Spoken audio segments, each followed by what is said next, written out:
Everybody's at different stages in this learning game of the Great Awakening because we're all waking up across the country. This is a biblical thing. Nobody made it up, at least not on this earth anyway. But we know exactly what's going to go on, approximate time frames of what's going to happen. And right now we're in an exciting time to be alive. That's one way of looking at it. This is a war between good and evil. It's also a war between we the people and the Bar Association. The Bar Association is a cause of the vast majority of problems we have in America and the world. They own and control everything. I got a good friend, he's fairly young. His name is Justin, and Justin sailed through high school. He has the ability to read and retain every word, every page number. Look it up later, know where it is, what book it came out of, who wrote it. Just blows my mind, his level of competency. 2 years of law school, and he got a doctorate after high school. Probably one of the youngest attorneys I've ever seen. Passed the bar on his first try with an 800 score. Nobody does that. And he went to work for one of the largest law firms in Seattle. And at his celebration party, they rented the Space Needle for a celebration party for the night. So the entire law firm had it. They had dinner, and then Justin's standing there, and he's looking out the windows at the city lights of Seattle. And the main partner of the law firm walked up and put his arm around Justin, and he said, "What do you see out there? Who do you think controls all of that? We've got some of the largest companies in the world. We've got Microsoft and Amazon and Boeing right here in Seattle. Who do you think controls those? Who do you think controls the little mom and pop stores down there on the pier and downtown?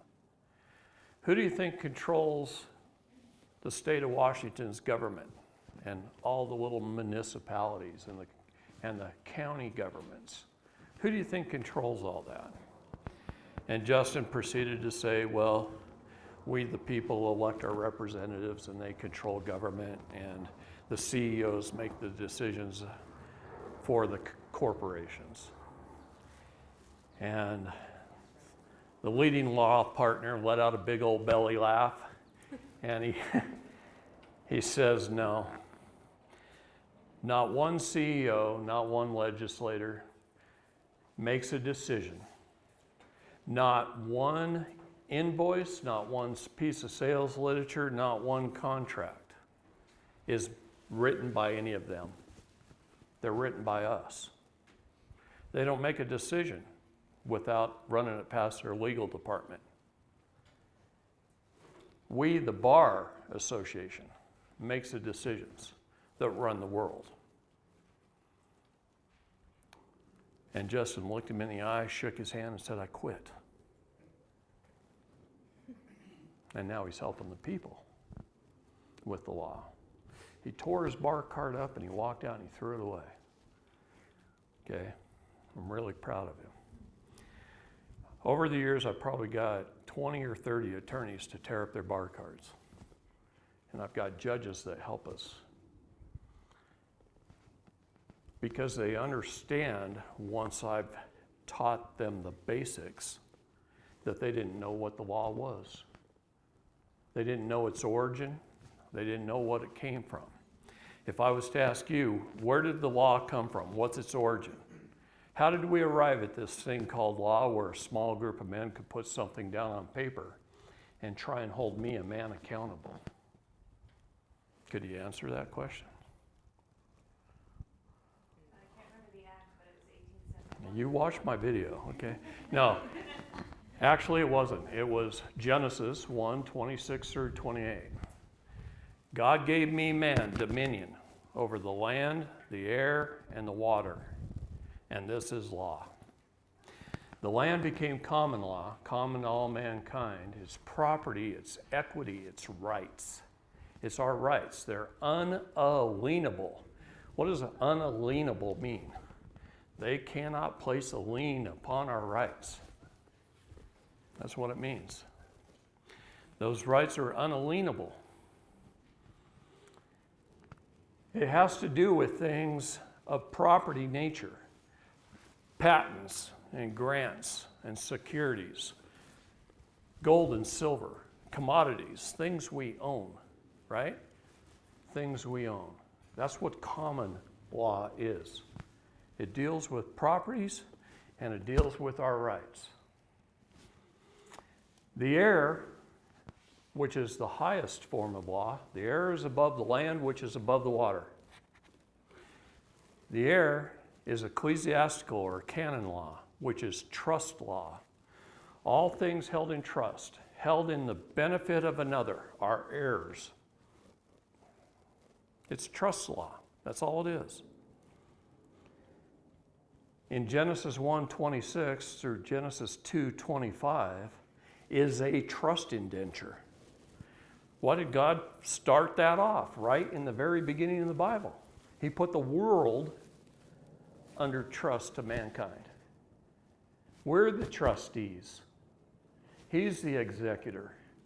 He placed it to us to manage for the benefit of our beneficiaries, our future heirs, for generations to come.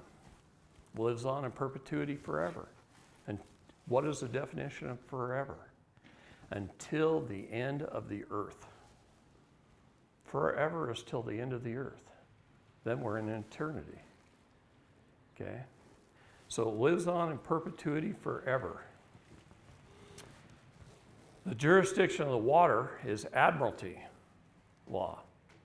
It is commerce. It's contract law. Things held in contract with another. Now, there's some interesting elements to a true contract that the Bar Association doesn't want to teach you. The Bar Association teach you there's got to be an agreement, consideration, and both people have to sign, and you've got a contract. Well, that's not true. There's 8 elements of a contract, okay? But one of the most important of those elements is a contract has to be between like kind. Can a man write a contract with a man? Yes. And when I use the word man today, that means mankind. I'm not being gender specific, it's mankind. It's our species. Okay, so a man can have a contract with a man, but a corporation has to have a contract with a corporation. Can a man have a contract with a corporation? No. Can't. It's like kind versus like kind. Why did they put things in corporations? Anybody know? Why did they start doing that? When or liability? To limit the liability just to that corporation so that the people who are in the corporation cannot Okay. be sued, only the assets of the corporation. You're exactly right. It's to limit liability. So if a man has integrity, purpose, knows all 8 elements of a contract and writes a proper contract where there's a meeting of the minds, there's full and honest disclosure of the terms and conditions of the contract, there's equal consideration where one person gives something up and one receives, and the other gives something up and the other receives. It has to be a two-way street. If that's true, why do they have to form corporations? No, I'm serious. The reason is because lack of integrity. If we had integrity, we'd never need a corporation. If we were honest, we'd never need a corporation. Corporations exist so that people can be taken advantage of. Yeah, because they have no integrity. So that's a pretty sad thing. And one of the main things we got to learn is the United States of America is not the same thing as the United States. It's not the same thing as USA Inc. Salt Lake County is not the same thing as the county of Salt Lake. Salt Lake City is not the same thing as Salt Lake City Incorporated. Okay? You are not the same thing as your all caps name. So my name, David Lester Strait, spelled in all capital letters, is not the same as David Lester Strait in upper and lower case. What happened is a vessel was created. A vessel. And the law clearly talks about vessels over and over and over again. Why am I talking so much about law? It's because kindergarten through 12th grade, how many law classes did you have? Why? That's right. The moment you turned 15 years old and got a permit to operate a motor vehicle that you didn't even need, you've been dealing with the law. And yet, you never had any classes. They teach you algebra. How much algebra have you used since you got out of high school? Not much. No, most people haven't. Okay? So they teach us things we don't necessarily need and leave out the things that we do. I thought it was a government-funded, government-controlled curriculum, government school system. At some point in time, somebody's got to take responsibility for our education. Who's that going to be? I don't think it should be. It should be our parents. You know, it really should. Our parents are responsible. That's one of the reasons I feel so lucky. I had great parents, and they taught me to question authority. Now, my school that I went to told me not to question authority. So in my early days, my parents went in one ear and out the other, and the school sunk in, and I obeyed authority in the early days. Okay? And that always gets you into trouble. So, what city are we in? Riverton? So if the city of Riverton police drove in right now, who are they? Do you know? Statute and code enforcers. Well, that's right. It says policy on the side of their car. Police is policy.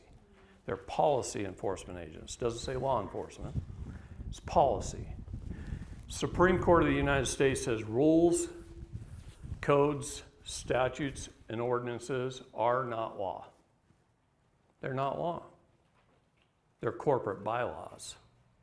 They're for employees of the corporation to follow. So, are you an employee of the corporation of the city of Riverton? Not for this discussion. Okay. You're not. But you are, because you consented. And what I mean by that is, you volunteered and you call yourself. You self-determine. Your very first foundational cornerstone, unalienable right, is your right of self-determination. The church teaches it as free agency, right? That's the right to self-determine. What's right, what's wrong. So you self-determine that you're a citizen, a person, and a resident. And if you are, you need CPR because you're dead. You're a dead entity. You ever heard the term all are equal in the law? Rich or poor, black or white, you all have equal standing, things like that. It's because you're all dead. What is an indictment? An indictment's a true bill. It says that right at the bottom of every indictment. It's a bill, it's an invoice. Did you bother to ask how much is the bill if you were indicted? No, nobody does. So you're brought up on charges. If you don't pay the charges, you're asked to bond. If you don't pay the bond, your body is held as surety for the bond. Well, they collect from your Cesta QV trust that you don't even know you have. Do you understand those are all banking terms? So what is a court? Look up the word court in a legal dictionary. It says C bank, C post office. You look up the word judge, it says C banker, C postmaster. Everything is banking. Do you know you have a 72-hour right of rescission on everything? You get a ticket from a police officer and he gives you a ticket for speeding down the road. You can rescind that ticket within 72 hours. So I didn't ask, do we have any police officers in the room? Any attorneys? Any government agents? That's a shame. I wish you guys had some of those around because I'd love to debate them for just a little bit. So how do you do that right of rescission on the ticket? I take a red Sharpie and at a 45-degree angle. I write, your offer to contract is not accepted while traveling in private in my private automobile. You operate under Title 18, Section 241 and 242 as a conspiracy to deprive me of my rights under the color of law. And I mail it back in. Even if it's speeding, no matter what. Here's some case law. Operation of a motor vehicle upon public streets and highways is not a mere privilege, but is a right or liberty protected by the guarantees of federal and state constitutions. The use of the highways for the purpose of travel and transportation is not a mere privilege, but a common and fundamental right of which the public and the individual cannot be rightfully deprived. No state government entity has the power to allow or deny passage upon the highways. Transporting his vehicles and personal property for either recreation or business, travel is not a privilege that can be permitted at will with forced insurances, registration, or licensing, but a common and fundamental right of liberty granted by the Constitution. Okay. Where can we find that? The use of the automobile, I got pages and pages and pages. I carry a folder in my pickup like this that is about that thick. And no cop can argue with it. It's got Supreme Court decisions, it's got case law, it's got everything. What is case law, by the way? Already determined cases. Yeah. No, it's the opine, the opinion of a judge. It's somebody's opinion. Do you understand no matter what side of the fence you're on or what subject you're arguing about, you can find case law that supports your opinion? Okay? What do attorneys get taught in law school? Case law, case law, case law, case law. That's it. I've proved to attorneys before that they didn't learn the law in law school. See, there's three types of law. There's superior law, supreme law, and corporate bylaws. That's it. Supreme law is laws given to us by God. They're unalienable. Okay? They're the 10 Commandments and more. It's not just 10, guys. That's just the most important ones. Okay? They're unalienable. Supreme law, and the whole reason we have state and federal Supreme Courts, is our constitutions and our treaties. Those are supreme laws. The purpose of the Supreme Court is to see if a lower court decision conforms to the constitutions and treaties of the United States of America. That's their only job. When the Supreme Court hears a case, and by the way, you got a 5% chance of getting a case before the Supreme Court. 5%, that's it. Out of all the ones that are submitted, only 5% get heard.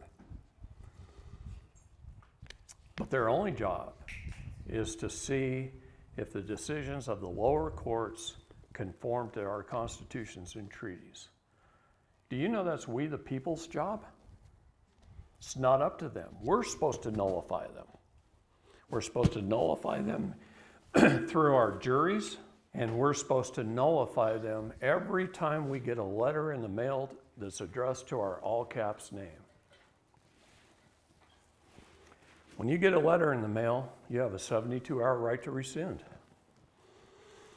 To correct the errors our public servants make, and to educate them so they don't do it again.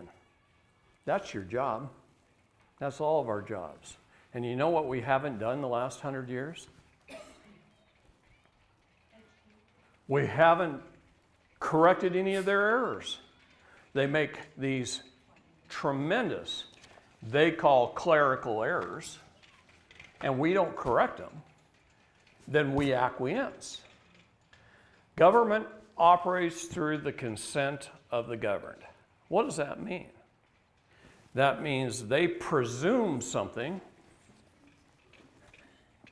See if you guys can see this. They presume something. They assume something.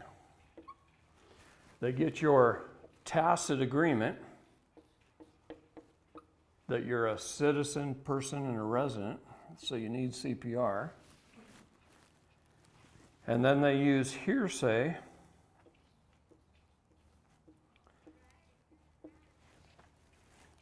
to convict you, put you in jail, charge you a fine or a fee or a tax or whatever it may be. They say it's to tax the poor, which might not otherwise be taxed. So they lead you down a path. They railroad you. What is the legal definition of the term railroad? To lead someone down a narrow path or rail to a predetermined outcome or conclusion. Predetermined. How do I know it's predetermined? I'll tell you my best confirmation of it. About 5 years ago, in the 9th District Federal Courthouse in front of Judge Mosman, the lead judge of the 9th District, which was known as the most liberal district of our federal courts, I brought a case. And the case I brought was basically, there was a grandmother who was found guilty before I met her by a jury. She was tried and found guilty of 4 felony counts of fraud.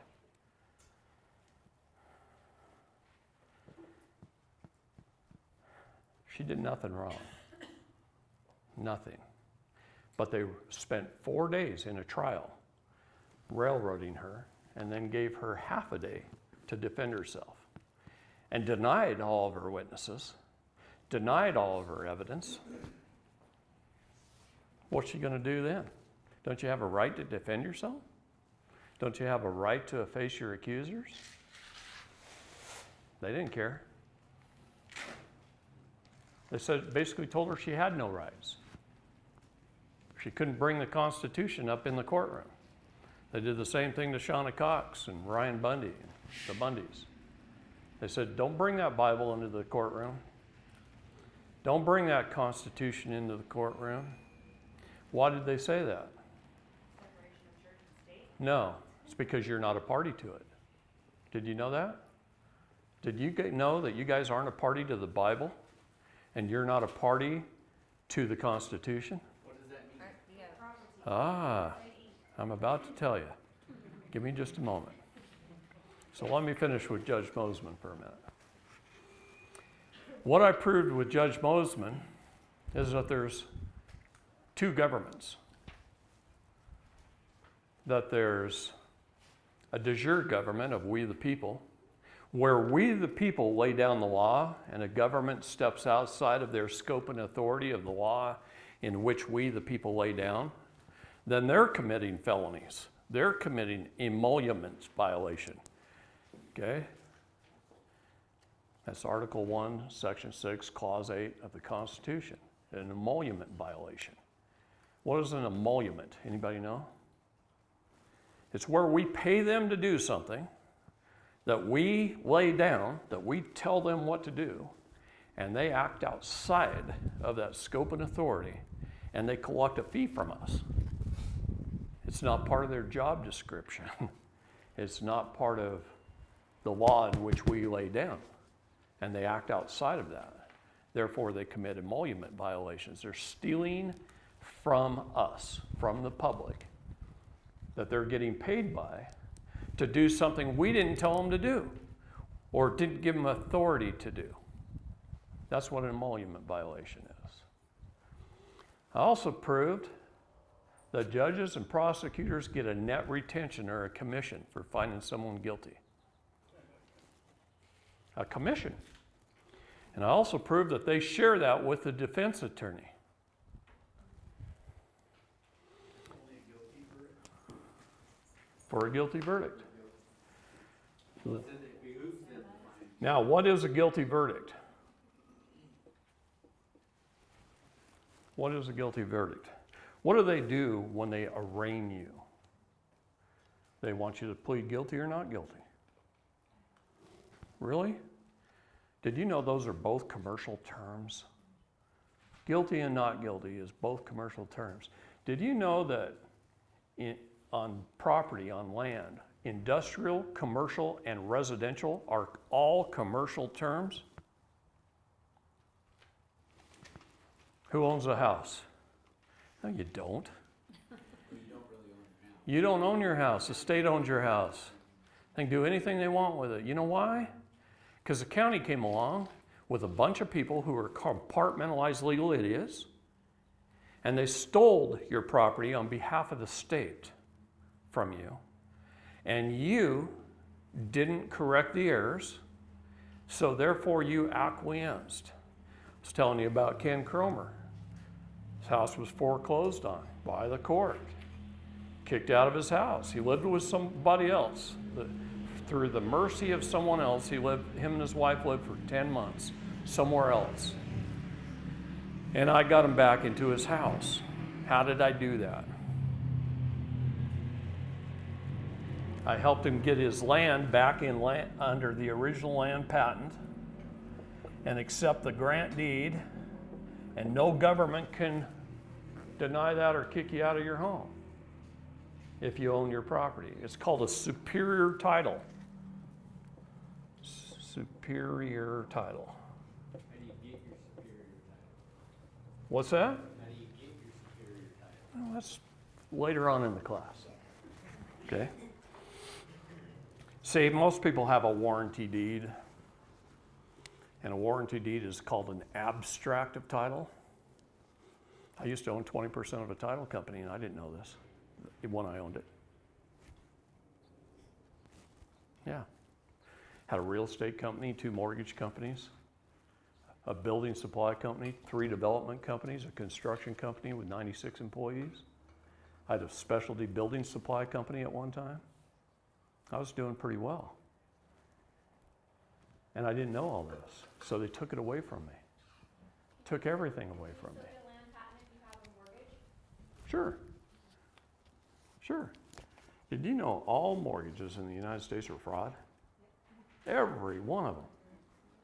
Every one is fraud. Did you know your mortgage was paid off? Housing Association, think of that. Your mortgage was paid off the moment you signed the mortgage application and they accepted it. You know who paid it off?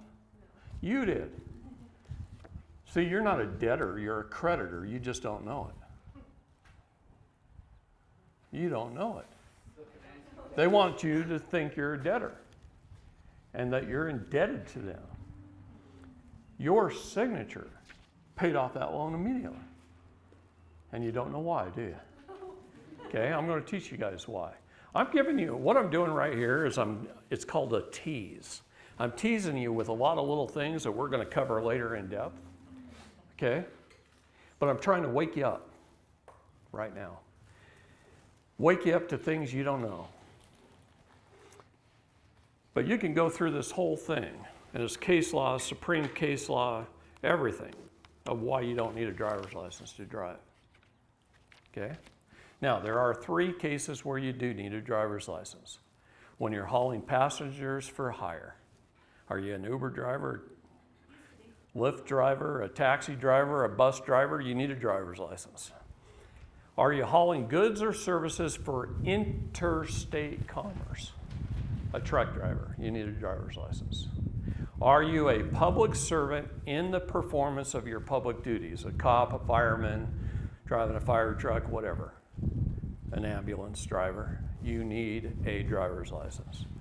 But if you're just getting up in the morning, leaving your house, going to the store, going to work, going to a movie, coming home, doing whatever it is you do, you're in your private business affairs. You don't need a driver's license. That's what. Got a title. What about a title? You don't own your car. Paid off, and You don't own a car. I have the title. No, you don't. You have a certificate of title. You don't own your car either. The state owns it. See, here's the thing. All right, let's tell you a little story. I happen to like Chevy, crew cab, long bed, Duramax diesel trucks because I like farming and ranching. Okay? You And can show us how to own our car, too, right? if I walk into a Chevy dealership, it's called an automobile dealership, right? It's not called a motor vehicle dealership because it's not a motor vehicle when they sell it to you. It only becomes a motor vehicle when you title, license, and register it. Before that, it's an automobile. It's private. Who was our first car insurance company in the United States? It was called Travelers Insurance. It was designed for travelers. That's what we are. We're travelers. We travel from point A to point B in our private business affairs 99% of the time. Okay? You walk into an automobile dealership, if I laid out $75,000 cash for a brand new crew cab Duramax diesel pickup, and they might be 80 by now. At that moment in time, I own that truck. But the minute the salesman looks at me and says, I need another $250 for title, license, and registration, please, and I give them another $250 instead of that stack of $75,000, that's the moment I gifted that pickup to the state. So what I do is I look at them and I say, no, that's not necessary. I'm going to export it to a foreign country. And then when I get in and I turn the key and I drive it off of their lot, I'm driving it out of the state of Oregon into Oregon. I just exported it into a foreign nation. Yeah, manufacturer's statement of origin is in that little envelope that comes with your truck. When you pay the $250, he removes that. He fills it out. He sends it to the state. He sent the state the title. And you get a certificate. A certificate means there's a title out there somewhere, but you don't have it. You don't have it. You don't own these cars. How does that work if you get pulled over? If you own your car, they can't do anything to you. Yeah, but you don't have a license plate. Wait, by the time we're into this 3-day thing, you're going to be blown away. I'm telling you. Okay? See, the reason I talk so much about driving and automobiles is because that's usually the first place any one of us gets into trouble in our life. We get a ticket or something else. But it's usually associated with driving or operating a motor vehicle by a person, a citizen, or a resident. So what is the legal definition of the word citizen? City is municipal. Zen is servant. A municipal servant. Isn't that what our public servants are? We're calling ourselves the same thing we're calling our public servants. We registered with the Department of Human Resources, with the HR department of the state of, by the way, where's the state of Utah located? Washington, D.C. 44 Northwest Congress Avenue, Washington, D.C. Okay? It's not even in Utah. Utah is a foreign nation to the state of Utah. What about the city of Riverton? That's a subsidiary of the county of Salt Lake County, which is a subsidiary to the state of Utah. They're all private for-profit entities. Bill Clinton revealed that to everybody. He sold off all of government. Everything is a private for-profit entity. Everything that wasn't already previously sold off, which was most of it to begin with. He sold off what was left.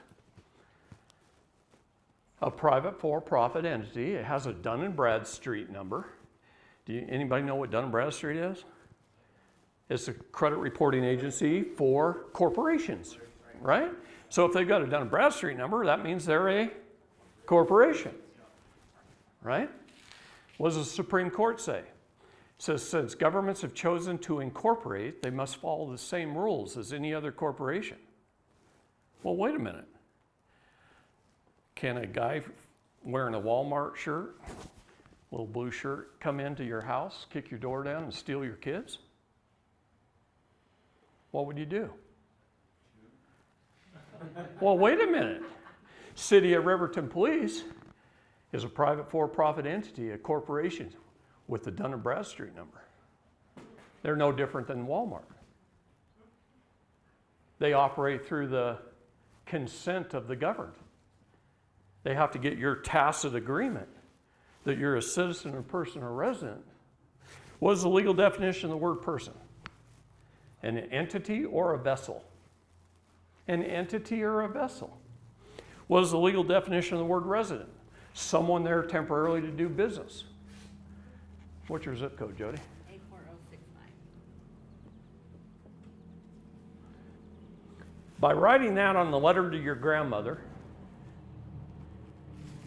by writing your zip code on the letter to your grandmother, you just told the United States Postal Service, and what are our courts? Post offices. See, I already teased you with that, right? They're banks and post offices. So, by writing this on the letter to your grandmother, you just told the Postal Service, our court system, that you'll inhabit, that you live in Washington, D.C., and that you just reside in Riverton temporarily to do business. So there's 337 million people in the United States who live in Washington, D.C., and about 40,000 state nationals who live in the rest of the states. But you guys just move in temporarily to do business all around us. How do you feel about that? Huh? Yeah, it's the truth.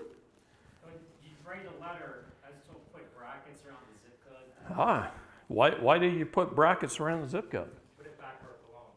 No, to remove it from the contract. It's called the boxing rule. Oh. Brackets would be the equivalent of the Four corners. The four corners rule, the boxing rule. Brackets have four corners.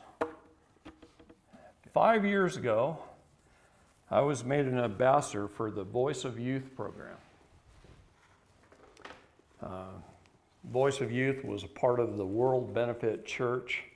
The World Benefit Church was put into place for one reason and one reason only. Not to have a congregation and preach the gospel, but to educate world leaders on God's laws, on what's right and what's wrong. It's the only reason they were put into place. The Voice of Youth program was put into place to be the voice of people who couldn't speak for themselves, our minors. What is the legal definition of the word minor? It's someone under the age of 18, right? We all know that part of it. Or, this part we don't know, someone of any age who hasn't claimed their minor estate. Have you claimed your minor estate? You're a minor. Have you? Have you? Did you even know you had a minor estate? What if I told you you were worth millions of dollars and you didn't even know it? And what if I could prove it to you? And that you have a trust fund, and you're all trust fund babies. And that trust fund is worth hundreds of millions of dollars. And so when you signed that mortgage, they borrowed out of your trust fund and paid it off. And then you just keep paying it back. And paying it back. And paying it back. Why is that? 5 years ago, as ambassador of Voice of Youth, I gave a speech at The Hague. And I told our world leaders the story of a mother. And the story of a mother, I was told afterwards from just about everybody that this is the most important story that should be told every man, woman, and child on earth, but that they don't want me to tell it. You never tell me not to do something that's right, because then I'm going to tell it over and over and over again. Superman. Okay? A mother, 9 months pregnant, pay close attention to this, guys. I'm telling you, it's important for your life, your children's lives, your grandchildren's lives, for generations to come. But a mother, 9 months pregnant, walks into a foundling hospital. What is the legal definition of the word foundling? It's a safe place to abandon a child. Did you know all churches, all hospitals, all police stations, and all fire stations in the United States are designated as foundling by Congress? You can take a baby and put it in a basket and walk into any of those 4 locations and set that basket down on the floor and smile and wave and walk out without any consequences to yourself whatsoever. Can you even imagine that? That you can abandon a child? But they designated those places as foundling hospitals. Did they tell you? On a brass plaque somewhere in an obscure location inside the hospital, probably under a stairwell, it says this hospital is a foundling hospital. Founding or foundling? Foundling hospital. So a mother, 9 months pregnant, walks into a foundling hospital. She goes through a major medical procedure called childbirth, where she's in pain and under duress. She's probably under the influence of painkillers of some type. You got to be pretty tough to give birth. I wouldn't want to do it. Anyway, she has that beautiful baby, and all she's thinking about is getting home with it and leaving. But see, the baby in history, throughout history, came out of the water, was tugged through the birth canal, was docked at the dock by the dock tender, where a bill of lading was filled out and received on the cargo, where its soul was taken, its soul plates, the footprints of the baby. The placenta was taken. Okay? They took the baby's soul, then they sent it out with a tug, and is presumed dead and lost at sea until it should return and claim its minor estate. No physician delivers a baby. Only a doctor does. Doctor is dock tender. The baby is a vessel, a ship. That's where the all caps name comes in. If you look at the names of ships, they're in all capital letters. Okay? No one disclosed the terms and conditions of the contract, yet you were handed a stack of papers to fill out, and you were only told, and this was right out of the nurse's manual, this is just to register your baby with the state and to give it a name. And you fill out the paperwork, and you name your baby, and you sign as an informant. What is the legal definition of the word informant? Someone who gives someone else up to another, thereby giving the title and equity of your child to the state. This creates a doctrine called parens patriae. I guess I should write that.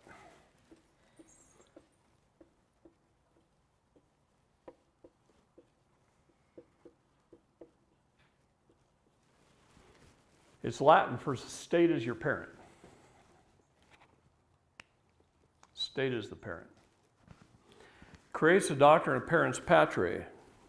Through this doctrine, that's how they have control over you. And through your consent of being a citizen, a person, a resident. 3 things you never want to be. I hope the chair's not too comfortable. I don't want to see you doing that now. All right, I'll throw something at you. Anyway, the doctrine of parens patriae. So no terms and conditions of the sales contract were given. No full and honest disclosure of the contract. No 2 wedding signatures.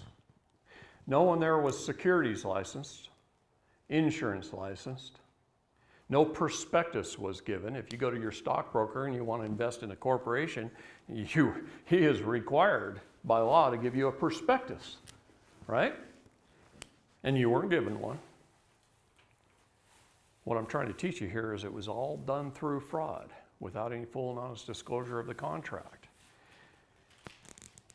You were licensed, bonded, insured. Your vessel was created. A Cesta QV trust was created.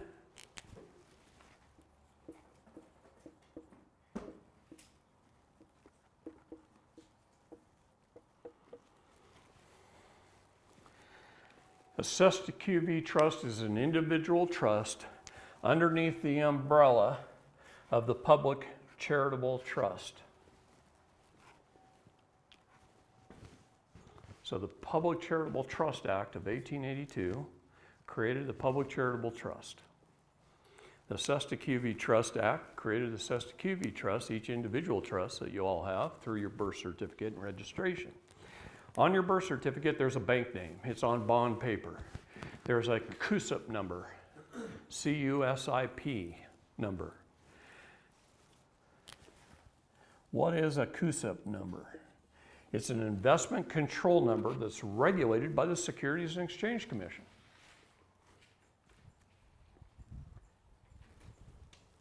If you were born between 1933 and 1975, you were bonded for $630,000 and insured for $1 million.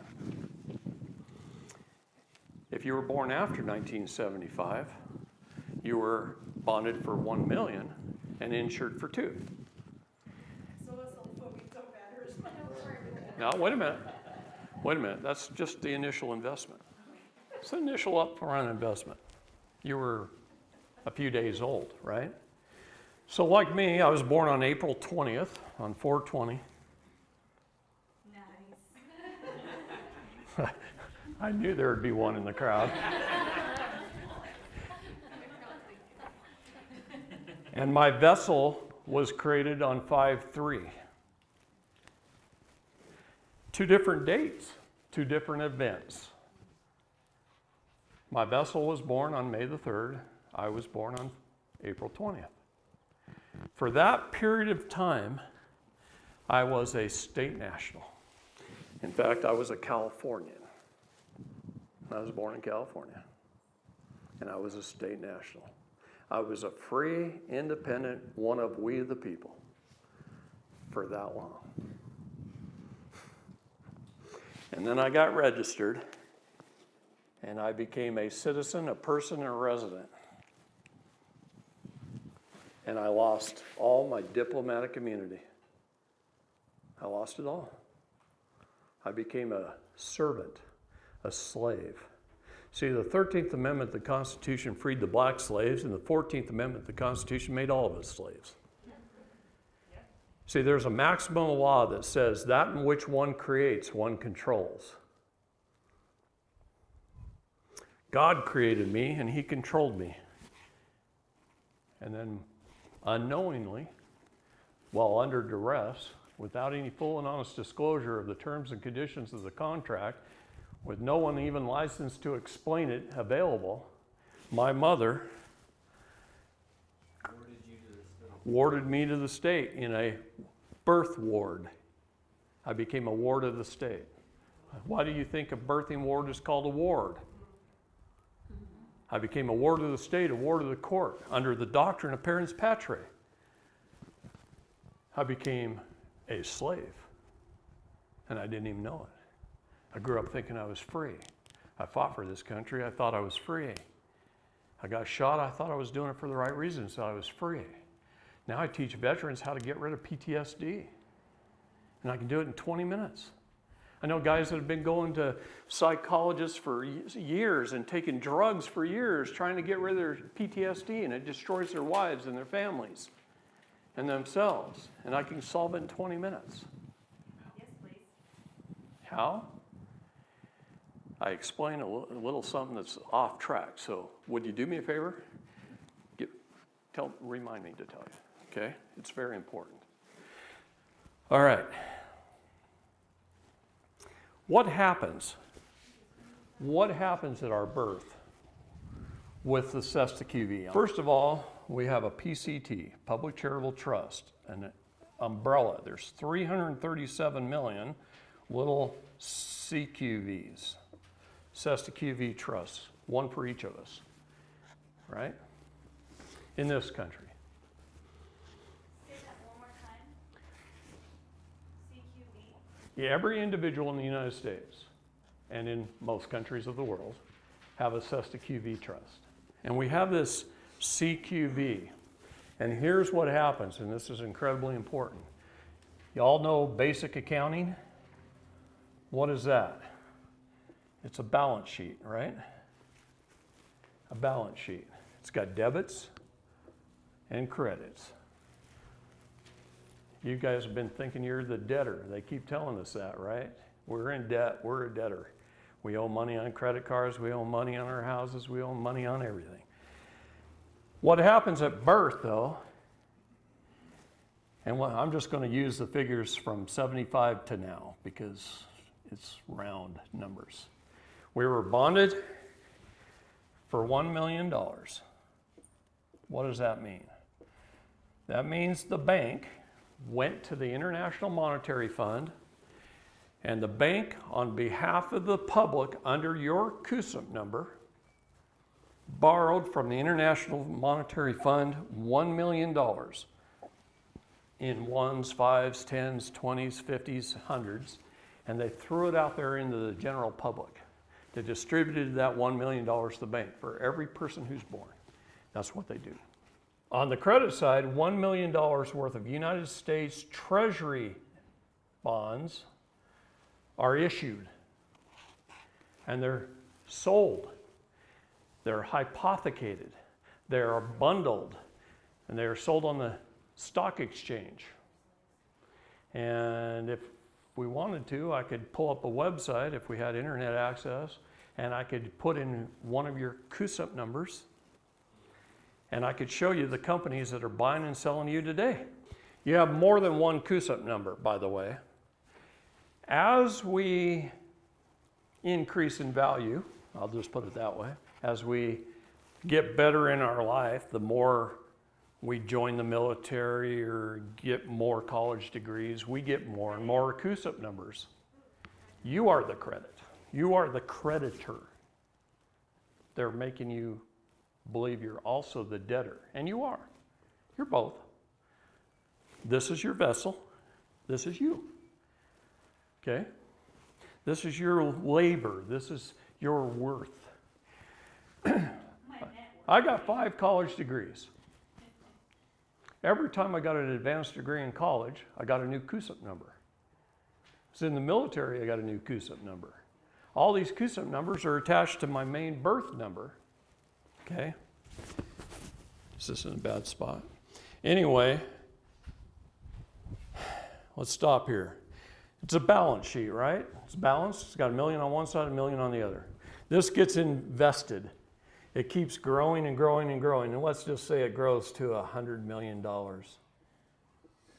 And by the way, that figure's low. I'm giving them the benefit of the doubt. Really? I've seen individuals worth 35 billion or more that didn't know they had a dime. Okay, it keeps growing and growing and growing. Our first 18 years of life, we're not spending anything. So nothing is going over here, our first 18 years. That's growing and growing and growing for 18 years, and it's being hypothecated and traded. And they've done a good job of managing it. They really have. First 18 years, it's growing and growing and growing. You're not spending anything. You're not adding anything to the debit side. Then you go get a job and you get married and you go out and you buy a house.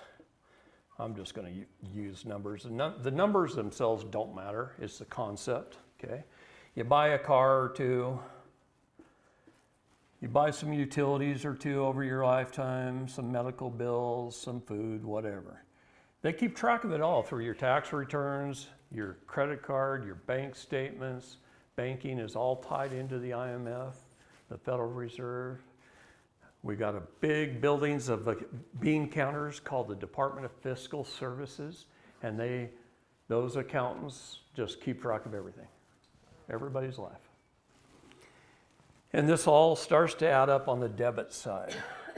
And this just keeps growing and growing and growing on the investment side. At some point in time, you die, and it goes through probate. They take some of this, and let's just say over your lifetime you've spent, I'm going to round it off to $10 million. So they subtract $10 million out of your investment, and they pay off all this, and it becomes a zero balance. They even pay back the initial loan to the International Monetary Fund, plus interest. That was a loan from a foreign entity, by the way, to the Public Charitable Trust. And they pay it back. The balance is zero. Now this has, let's just say for this discussion, has $90 million left in it. What happens to it? The Sesta Trust lives on in perpetuity forever. So it keeps going. Everyone who has ever died since 1933 is currently funding government. This money gets reinvested. They can't take this, but the balance must stay the same forever. But if it keeps earning, they just sweep it off the top, and it funds government. It's called off-book funds. In the states, it's GSA, and in the federal government, it's CQV. And it continues to fund government. Why do you think they don't care if they spend $3 trillion on foreign entities? Because it's not their money. It came out of your trusts. It's not part of taxes. In fact, if you took the entire federal budget, how much is derived from taxes and tariffs?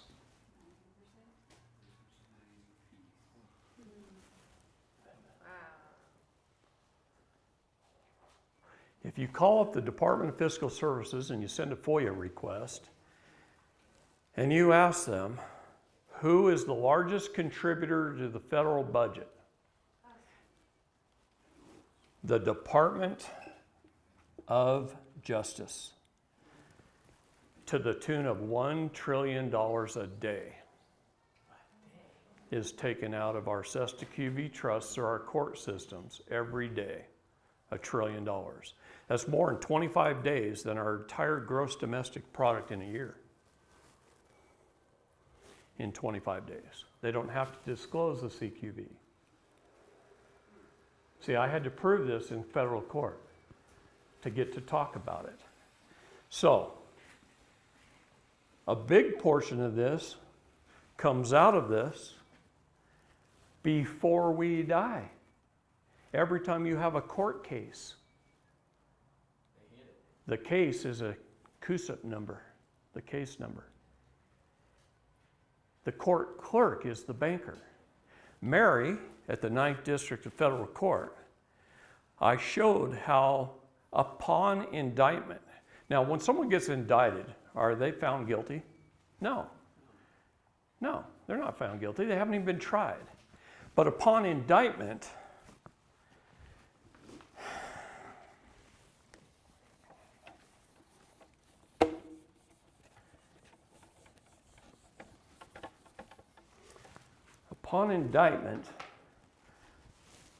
Mary filled out the SF 273 form with the Department of Fiscal Services, which is called a bid bond form. She told the Department of Fiscal Services with this form to begin liquidation of this person's account, because we're going to need some of it. You got to remember, they're in U.S. Treasury bonds. They're not liquid capital. They have to be sold off. That takes a little bit of time, right? So she filled out that form in this particular case in October. The trial was set for January, didn't happen until April.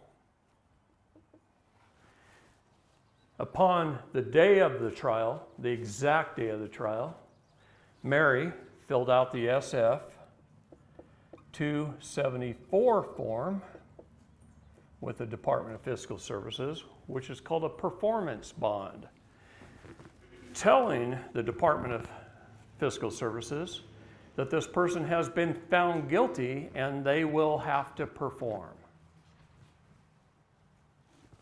That's what a performance bond is. It's notifying someone that you're going to have to perform. Okay?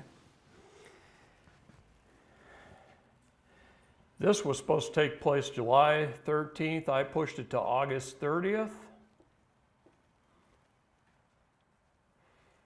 Mary filled out the SF 275 form, which is the payment form. It's no different than a wire transfer order. It would have told the Department of Fiscal Services to wire transfer that money to the court. Now, what money am I talking about? Who determines the amount of money? The penal sum. So, an indictment is a bill, true bill. If you don't pay the bill, you're brought up on charges. You're tried for those charges. This particular case, the woman, the grandmother, had 4 felony counts of fraud. Each had a penal sum, each count had a penal sum of $2 million. That's $8 million total. In addition to that $8 million, the judge was going to receive $95,000 in what they call net retention, and the prosecutor $50,000 per count. 4 counts. That's wrong. Oh no, because they share that with the defense attorney that she had, that she paid $27,000 out of her pocket to represent her. So what is the legal definition of the word attorney? Anybody know? Not the ones that watched my class. Got to watch him. An actor to a turn. The legal definition of the word actor is someone who gets up on stage and lies convincingly enough to make you believe in the character and the plot. Therefore, a liar. What is to a turn? To steal from one and turn over to another. So by the very definition of their profession, they're liars and thieves. See, God only warned us about 4 professions in the Bible. Do you know what they were? Bankers, attorneys, doctors, and organized religion. Why did he warn us about organized religion? Joseph Smith warned the Mormon church about organized religion. He said that someday in the future it would be corrupted by men. He said that. In fact, he says, I doubt it will last 75 to 100 years. And he was right. How many people are not brought up LDS in this room? Just a couple, okay? That's all right. I'm going to talk to you about the church. I grew up LDS.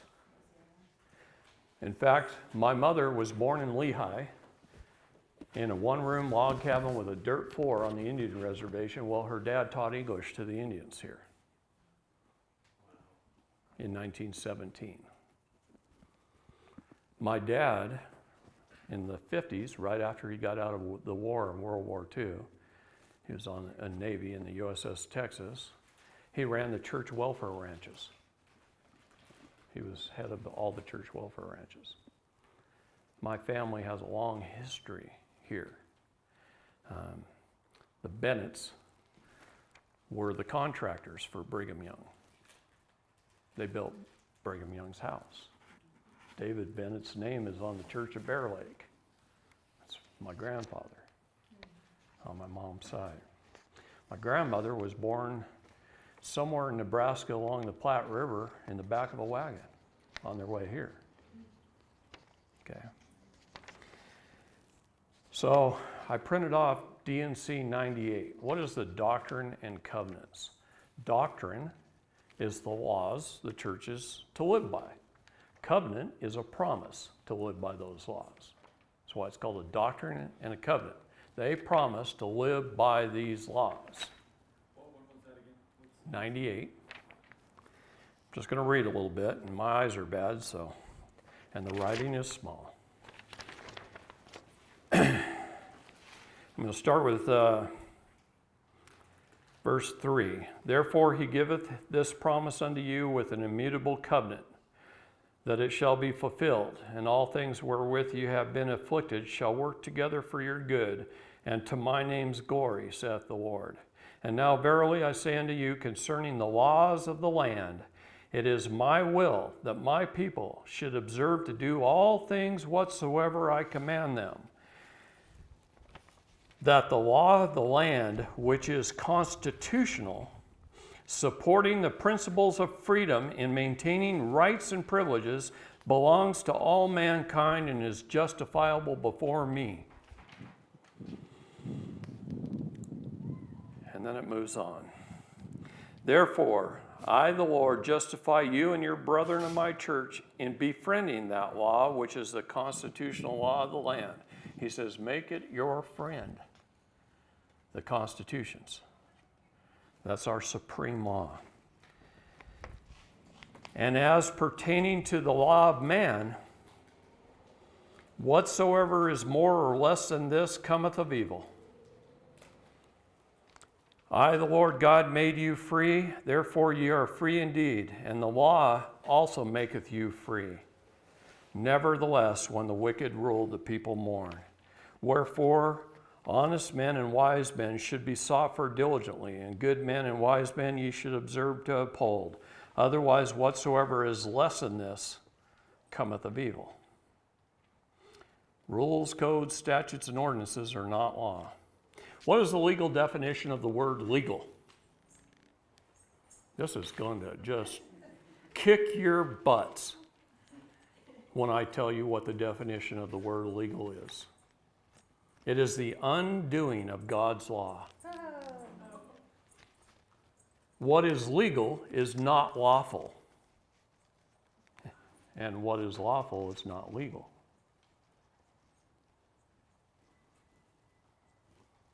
Let that sink in for just a second. What is legal is the undoing of God's laws.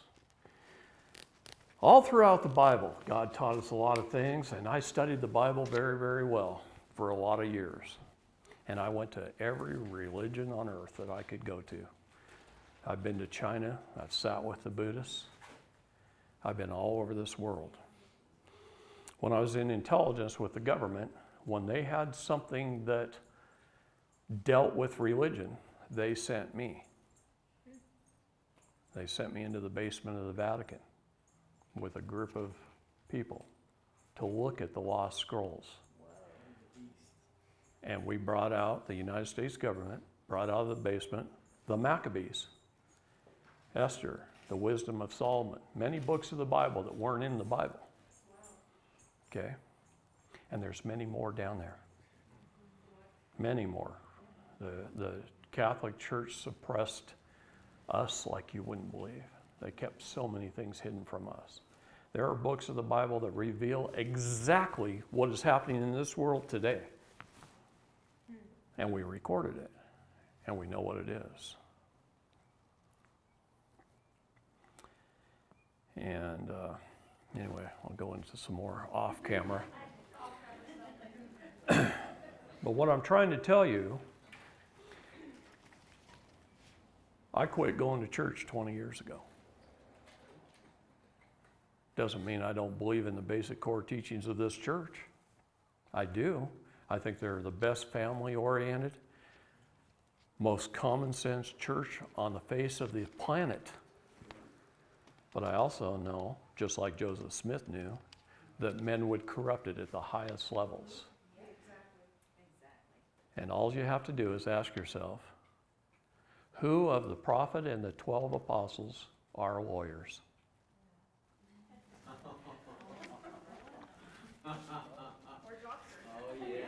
That's all you have to ask. Okay?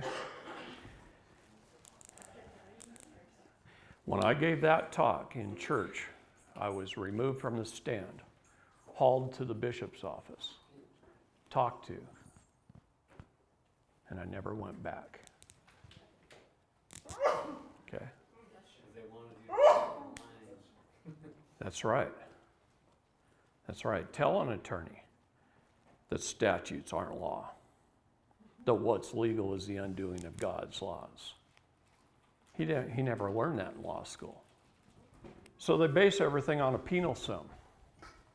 No matter what crime it is you have, it's commercial. All crimes are commercial.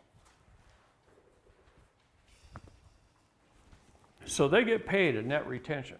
Our Department of Justice collects the majority of our federal budget through our CUSIP numbers out of our Sesta QV trusts. And they collect a great deal of that while we're still alive, every time we go to court. In the state courts, it's called the GSA program.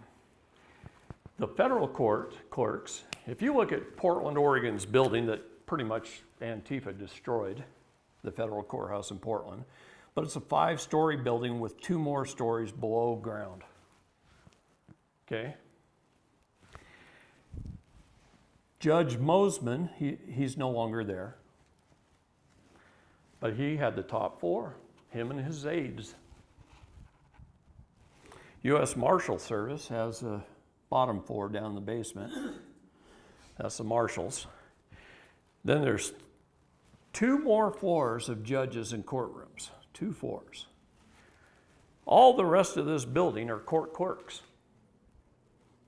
Court clerks. Why do they need hundreds? I mean, they're in cubicles.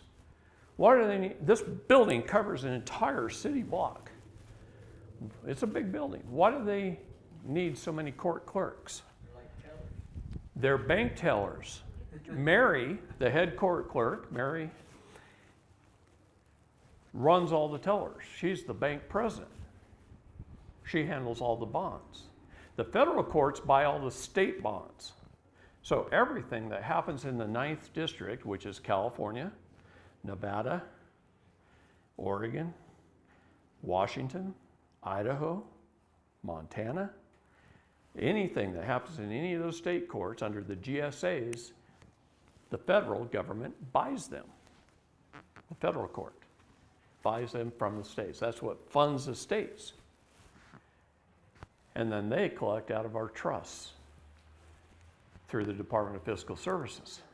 So those people are sitting there in their cubicles, typing on the computer, and they're filling out the SF 273, 274, and 275 forms all day long. Yeah, it's a bank. So when these blue and white lights come on behind you, and you got that policy enforcement revenue collection agent behind you, who the Supreme Court says has no obligation to protect you. No, it's not their duty. It is not the police officer's duty to protect you. Their job title is a policy revenue collection agent. They're to help fund the counties and the cities and the state. They presume you're a citizen, a person, or resident. Your status. This is called status. Anybody know what status is? Did you know there was more than one? Jeez, they just didn't want you to know this crap, do they? See, in Title 8, Section 1101 of the United States Code, it says definitions of statuses. These are the definitions of status that the United States government accepts, right? You can be a U.S. citizen or a U.S. national or a state citizen or a state national or a variety of other things that they accept. But what are you taught? just to be the one that they have control over. Isn't that crazy? It is status. They presume your status. This government works off of unrebutted presumption. Unrebutted presumption. They steal your house by making a lot of clerical errors and you don't correct them and you acquiesce.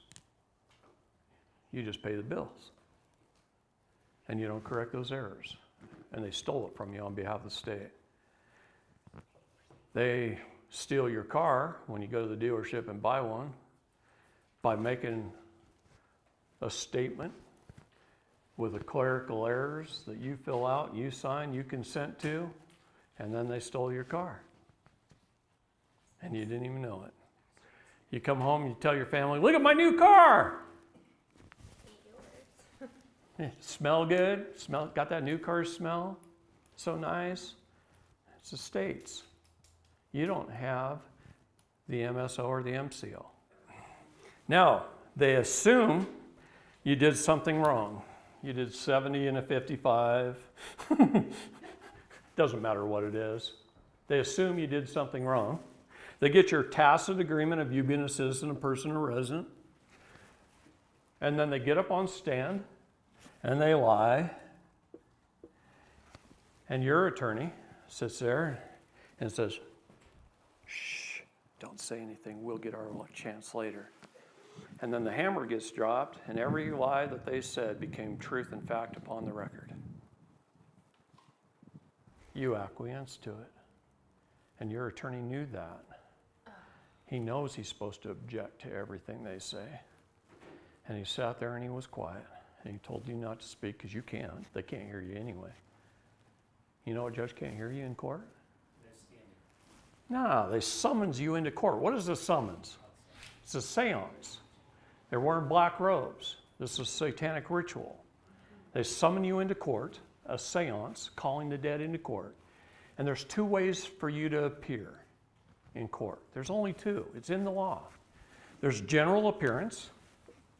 That's where you just show up generally and you accept jurisdiction by just showing up. I get your tacit agreement of you being a citizen, person, or resident. You just show up. They called the dead into court, and there you are. They call out your all caps name, and you don't say, no, that's not me, Your Honor. That's my vessel. I take ownership of that vessel. I claim the minor estate. You don't say any of that. First words out of your mouth in a courtroom should be what? Okay, I'm sitting down in the back row. Judge walks in. Bailiff says, all rise. I lean back on my chair and I put my feet up. I sure ain't going to stand when he walks in. That's giving him jurisdiction. When an employee walks into the room, does this boss stand? No. He's my public servant. I have to take control of the court immediately. If you stand, you're the employee, he's the boss. He's getting your tacit agreement. You're turning over jurisdiction to him. Were you in Logan at Cody's deal where we had about 60 people there? Okay, we had about 60 people in Cody Smith's court case in Logan, Utah. And I met with everybody before we went. And I told them, not only do not stand when the judge walks in, but I want you to make a concerted effort to lean back and put your feet up. And they did. There was only one reporter on the other side that stood up. Nobody else did. And then in one voice, when they started running over the top of Cody, we all said, let him speak, in one voice. And Cody got to speak. The entire court changed. What I tell people is, rally the troops, get them in there on your behalf. if you can get at least 25 people in the audience doing what I'm just telling you to do, when you stand up there, say, I'm here by special divine appearance, Your Honor, to call for a constitutional court of record, and I brought a grand jury with me. Of my peers. What is the definition of peers? Someone who knows you. Like-minded individuals. No, here's one that's really got screwed up by our bar association. When you call for a jury trial or a trial by jury, what's the difference? Do you guys know? Always call for a trial by jury. Why call for a trial by jury? Because a trial by jury would not be of your peers. Yeah, but the trial by jury, the jury decides your fate. A jury trial, the judge can override the jury's decision and do whatever he wants. And they will try and force you into a jury trial. They will. That's a definition twist. Now, here's a definition twist on the word peers. The definition of the word peers is someone from your own neighborhood who knows your character and your situation in life. For only then can you truly judge a man. What do they get? They question the jury because they don't want anybody that even knows you. They want people from other counties, other areas of the state. They want to rig the trial to railroad you. To railroad is to lead somebody down a narrow path or rail to a predetermined outlook or conclusion, and that's the path. Is that making any sense yet? Oh, the fraud in which we perceive, right? It's ridiculous.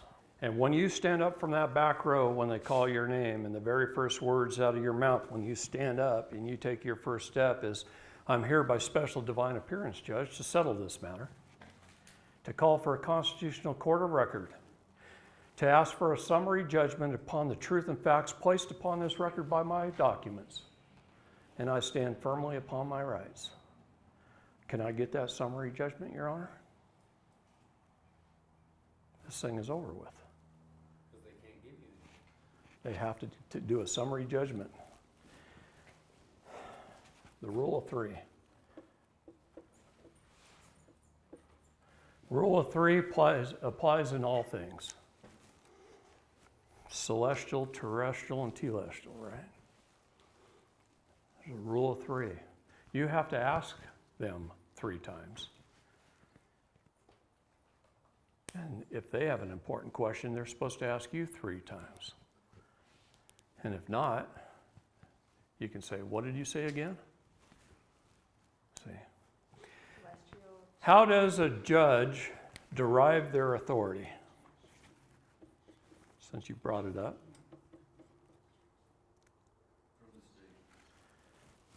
Number 1, from his oath of office, can't write,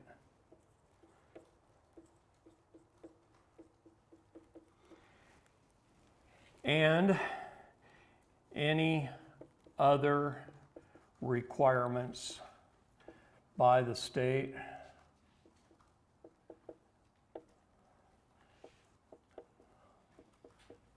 to hold office. His oath and any other requirements by the state to hold office. That's how he derives his authority. Second, he derives his authority by statute. What did I say a minute ago? That's the worst looking E I've ever seen in my life. Statutes are laws. The rules, codes, statutes, and ordinances are not law. Third, he derives his authority through parens patriae.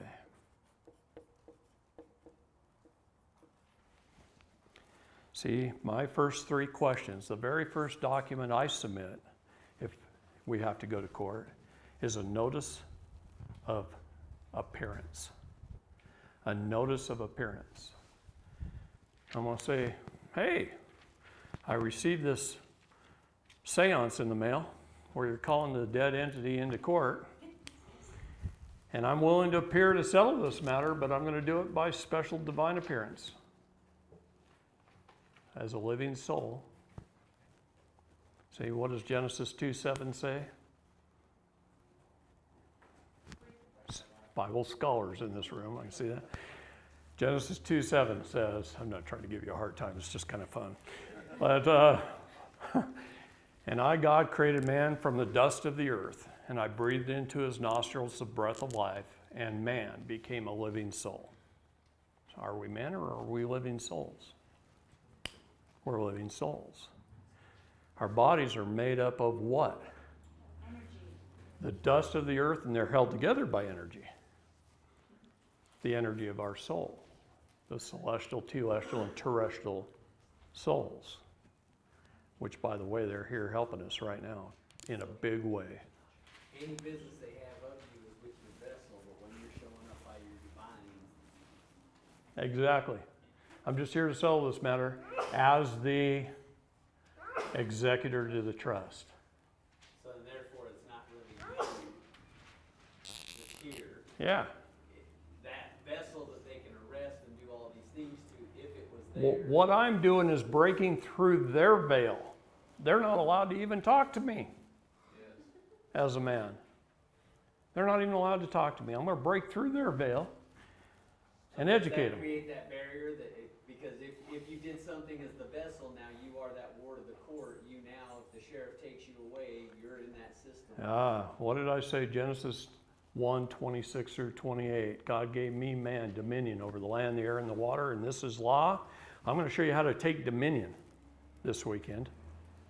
And when you take dominion over all three jurisdictions, you are free. If you jump out of one into another with both feet, they'll destroy you in the other two. All these wonderful patriot groups out there, I love them. But they're trying to jump out of two jurisdictions into one.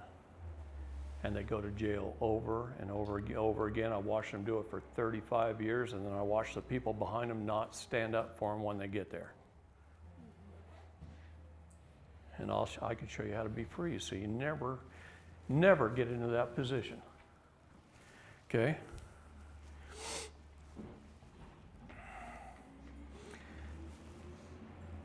In fact, this is probably a good time. So I formed 3 questions out of this to the judge in my notice of a special appearance. I say, Judge, or Your Honor, do you claim to derive your authority over me based upon your oath of office and any other requirement of the state? Yes or no?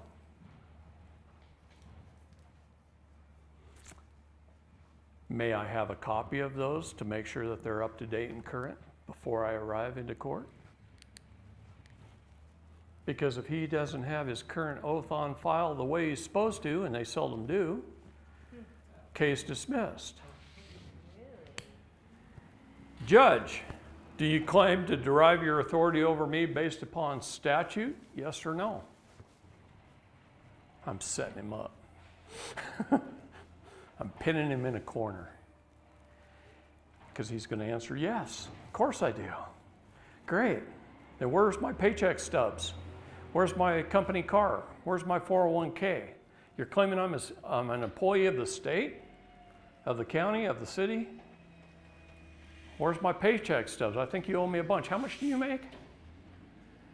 How much do these state employees get paid for driving a car around? Paid for by the state. Can they get you on contempt for that? I'm not at war. See, that's another thing. What is a warrant? It's a warrant. What is a warrant? It's a warrant. It's a declaration of war. They're declaring war upon you. I'm at peace. On my house, I fly the civil flag of peace. I walk into the courtroom with the flag of peace on my document. What's the flag of peace? They can't declare war on me when I'm at peace. They can't hold me for contempt when I'm at peace. This is just a discussion. and they can't out-debate me. Is it a physical flag that you have? Yeah. What? What does it look like? Yeah. Gosh, you all think we have one flag in this country? We have lots of flags. The red, white, and blue that you all see is our war flag. We have a peace flag too. And it's red and white vertical stripes with a white background with blue stars. Look at the United States Coast Guard's flag. It's the civil flag of peace because they were developed as a civil organization, and then they put their logo in the middle of it, and they called it the Coast Guard flag. But it's on a civil flag of peace. For 3 years in this country was at peace, and we flew the civil flag over all of our commerce buildings in our capitals. Really? 3 years. When were When those was years? that? A long time ago, brother. We have been at war Ever since. since I've been a kid. Especially since rotten Lincoln. Stinking Lincoln. Communist. Follower of Karl Marx. Failed 5 times to run as president because nobody wanted him. Wasn't until the big bankers of Boston, New York, Chicago, and Philadelphia got behind him and put $7 million in his campaign that he finally won. And then he couldn't be president of the de jure United States of America, so he bankrupted and formed a Delaware corporation. And he made him put the Grand Army of the Republic in charge of the United States. And then he made himself commander-in-chief. And that's why every president since has been sworn in as commander-in-chief as well as the president of the corporation. President Trump is the first man that restored the republic by executive order. In fact, June 22nd of 2019, in the Rose Garden, he gave me that hat. One more reason why they're against it. Explain that again. And he told me, I restored the republic and now it's up to you. And if you look at all his executive orders, I don't care whether you're a Trump fan or not, but if you're not, you will be by the end of this weekend.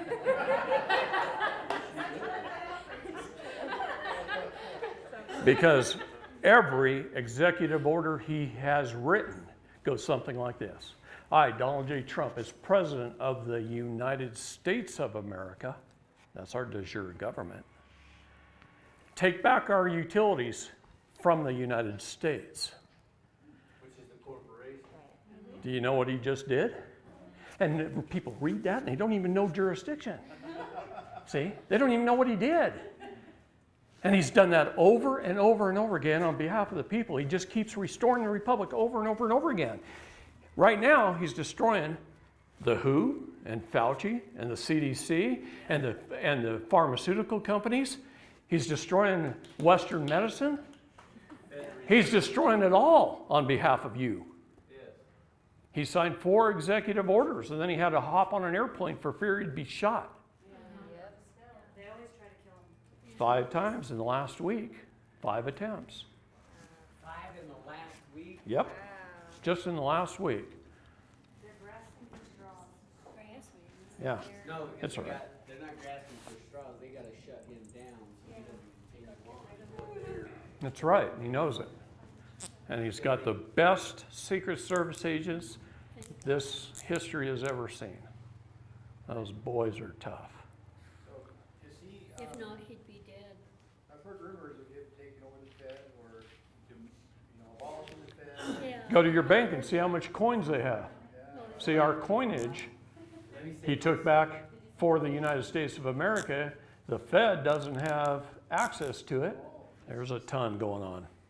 I know IRS agents that have already received their pink slip and been told to look for another job. Okay? The Fed Reserve got absorbed into the Treasury. The wage and income tax has never been legal. It's always been a gift. Abe Lincoln did the 1040 bonds. The 1040 is still here. You consent to it by filling it out and signing it and sending it in. By your own consent and admission, you pay taxes. Nobody at the IRS can figure out why you keep sending them in. They just can't figure that out. But you just keep doing it, and they keep getting that gift, and they love every minute of it. Okay. Judge, do you claim to derive your authority over me based upon the doctrine of parents patriae? Yes or no? They don't want to answer that question. So I say, Judge, yes or no?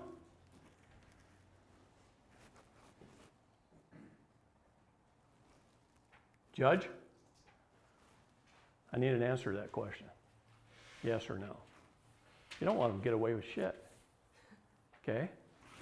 They're your public servants. Take control of the courtroom. Because he's going to assert that he doesn't have to answer to you. Yeah, he absolutely does. He absolutely does. He lost all immunity. He tries to take back command of that court because Look, you know, the only state in the United States I've never been in is West Virginia. Do you know I helped remove the entire Supreme Court of West Virginia off the bench a couple of years ago? It was in all the papers. I've never even been in that state. But they were doing a lot of people harm. So we got them off the bench. They lose their immunity when they step outside of the scope and authority of the law in which we, the people, lay down. The minute they step outside of that scope and authority, they lost their immunity. which is all the As long as they're operating inside that, they're immune. We can't touch them. We can't sue them. But if we can prove, all the laws they create. okay, this is the most important question. You got to get them to answer. These three questions, you get them to answer. Judge, do you claim to derive your authority over me based upon your oath of office, statute, parens patriae? You got to get them to answer it. Once you do, you can destroy the case with those three questions. Because if I'm not a citizen, person, or resident, they have no authority over me as statute. I have limited diplomatic immunity. Do you need to ask each of those Hmm? questions? Limited diplomatic immunity? That means if I don't kill someone or rape someone or injure another human being, I am immune from any statute. The only thing I can be held accountable of is harming someone else. Love thy neighbor, do no harm. That's our motto, okay? We're at peace. We love thy neighbor and do no harm. Does being at peace mean we can't shoot them in the head when they try and steal our kids? No, it does not. You are protecting your property. That's right. In fact, most states have the eminent domain, our castle laws. Our home is our castle, okay? Now, should we give them fair warning? Yes, we should. That's what no trespassing signs are for. That's why you don't open your door. You don't step out on the threshold to talk to them. You hand them a little warning notice through the door while it's still chained, and you close the door and you lock it behind you. And then they get to read.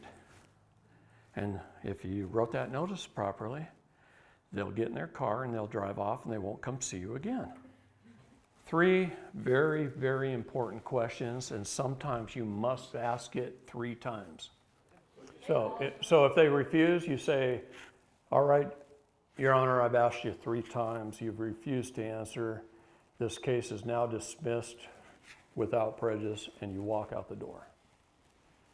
And don't look back. So you do all this as you start walking up? I mean, 'cause they're not gonna really just give you the opportunity to ask. As you're walking up, if you're sitting in the back row and they call your name, the minute you take your first step, I'm here by special divine appearance, Your Honor, to call for a constitutional court of record before you even get through that bar. Okay? Yeah, 'cause otherwise you probably won't give you that chance, right? Right. Well, you got to take the chance. Well, you have to establish your status, standing, and jurisdiction. So let's talk about that. Status. We already did a little bit. Standing. Jurisdiction. I'm going to write it way over here. Why do I do that? First of all, the Bar Association misuses the word jurisdiction on purpose to confuse the public. It's probably the most misused word in the legal arena, okay, the legal stage. Why do I say that?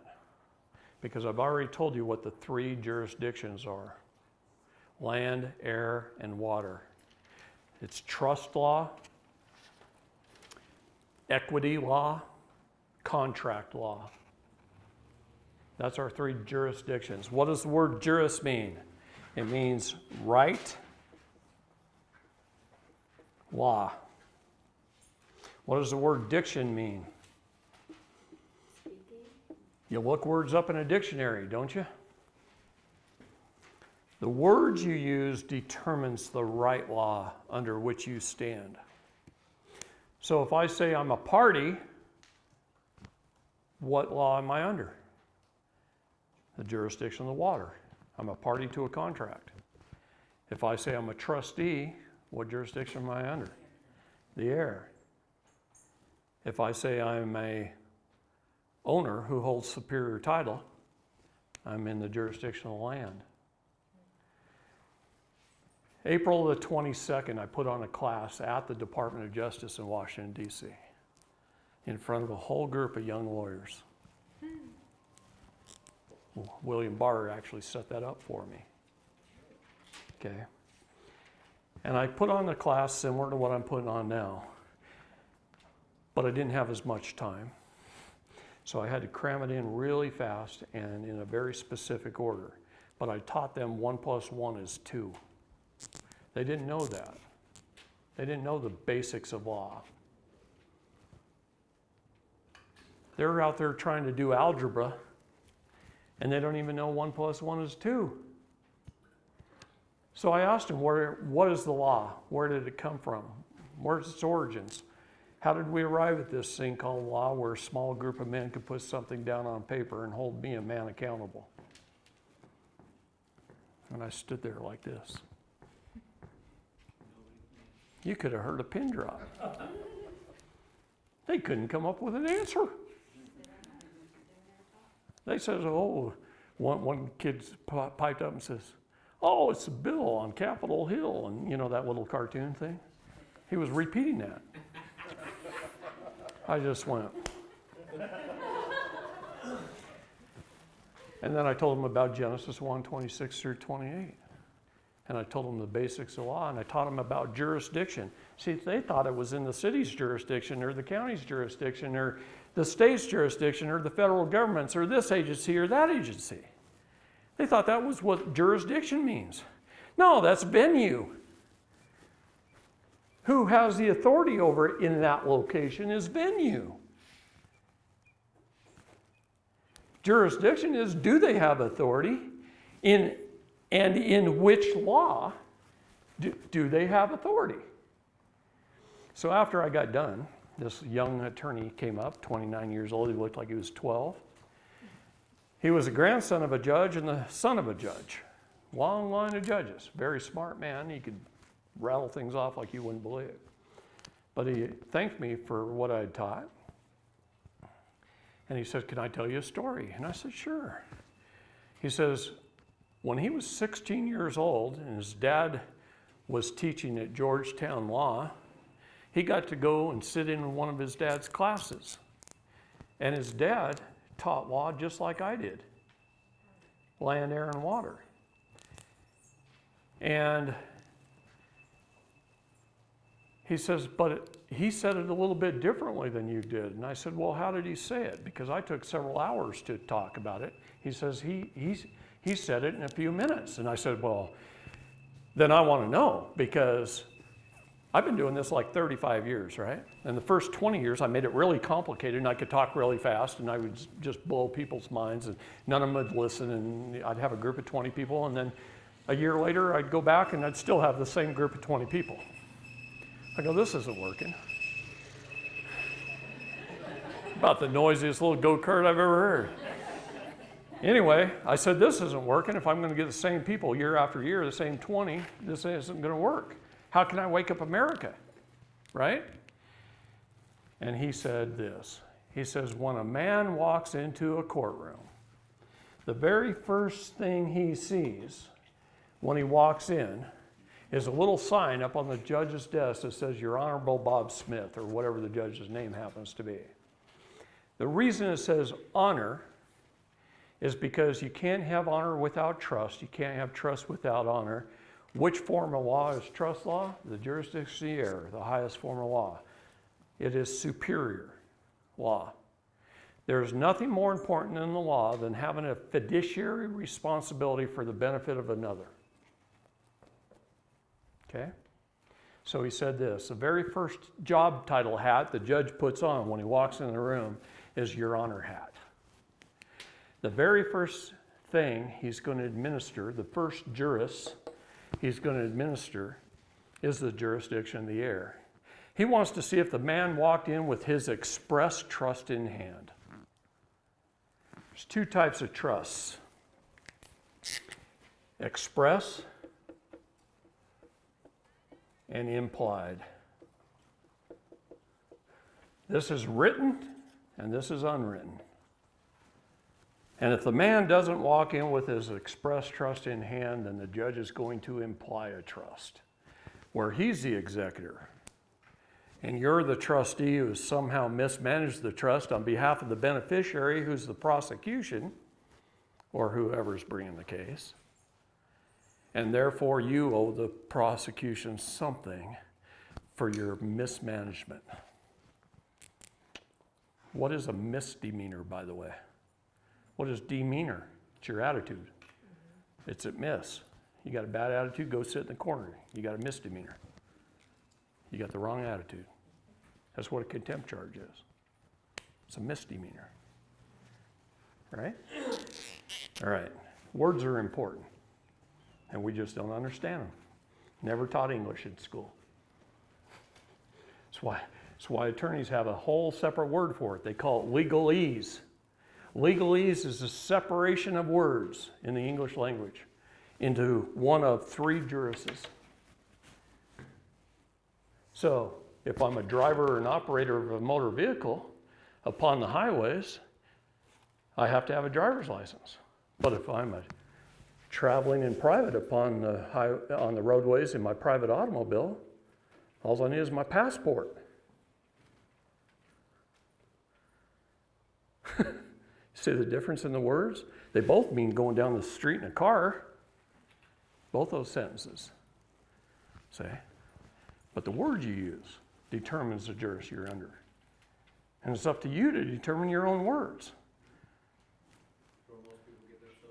That's right. They open their mouth.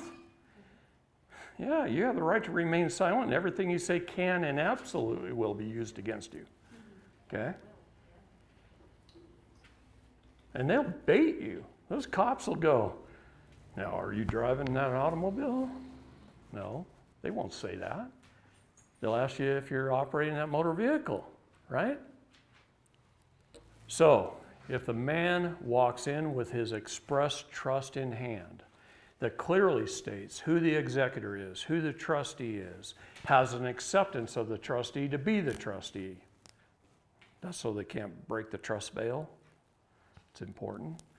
Tells who the beneficiary is, what property the trust is managing and how it's supposed to be managed, for who, the heirs.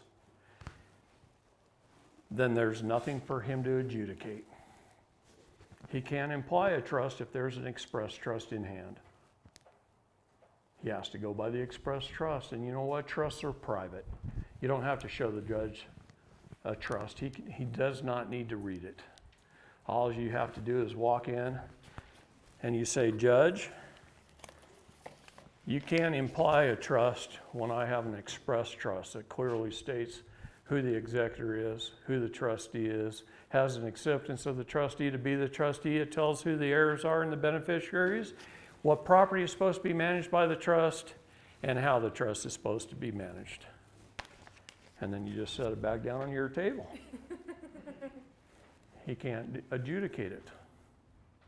So he has to take that hat off. And he puts on his judge hat.